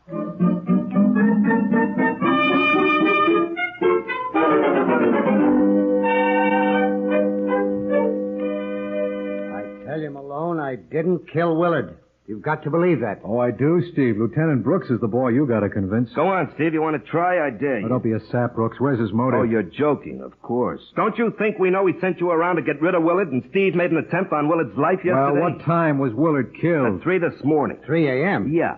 And that lets me out. Why, you got an alibi? Sure. I was at the club. 100 people must have seen me. So what? So what? How can one man be in two places at the same time? Well, who said he was, Malone? I didn't say Steve actually shot Willard. You didn't? No, I said he was responsible. He hired someone else to do the job. How do you know that? Well, a desk clerk told us that 5 minutes before the shooting, an odd-looking character asked for Willard Grant's room. Did the desk clerk also tell you that this odd-looking character was hired by Steve? Well, doesn't it figure? Not the way I had it, unless you take Steve for an awful jerk. No, I think he's a smart operator. Well, you think a smart operator would pull so many boners? How do you suppose it would look to a jury? Well, you tell me. You're the lawyer. All right. They'd never believe that Steve had a fight with Willard, tried to gun him, buy him off, and arrange for his murder all in the space of 24 hours. It's too pat. Mm-hmm. Then you believe it's a frame. Don't you? I'll let you know after I think it over. Do that. Listen, Steve, who do you think might have framed you? Nobody. Well, how about your club manager, Curly Michaels? Oh, you out of your mind? Well, what happens to your club if anything happens to you? Goes to Vicky. Well, imagine, I almost forgot about her. What are you getting at? What was Vicky's reaction when she heard you had trouble with Willard? I didn't tell her about it. No, but Willard might have, and suppose he got so disgusted he packed her in. Oh, you're nuts. Well, we'll soon find out. You're not to bother Vicky, you understand? You underestimate my charm, Steve. Who says I'm going to bother her? Listen, Malone. Sorry, our time's up. Right, Lieutenant? Right. And let me out. It's time I was amazing.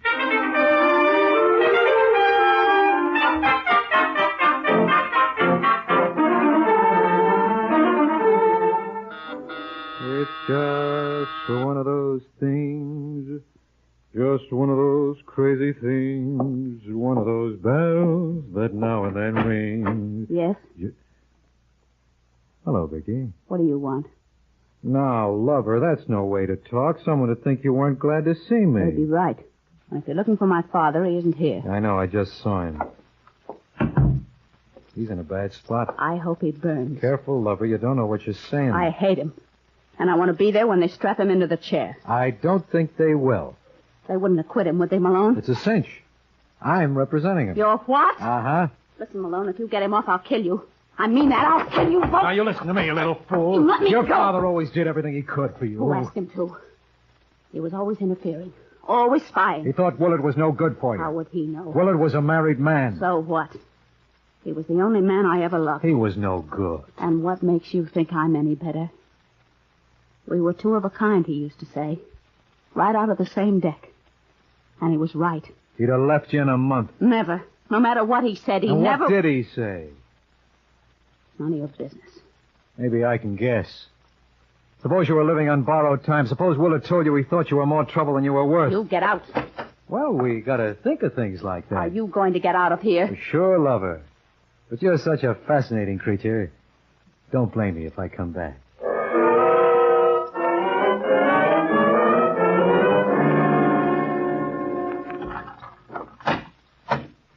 Well, it's about time, Mr. Malone. Huh?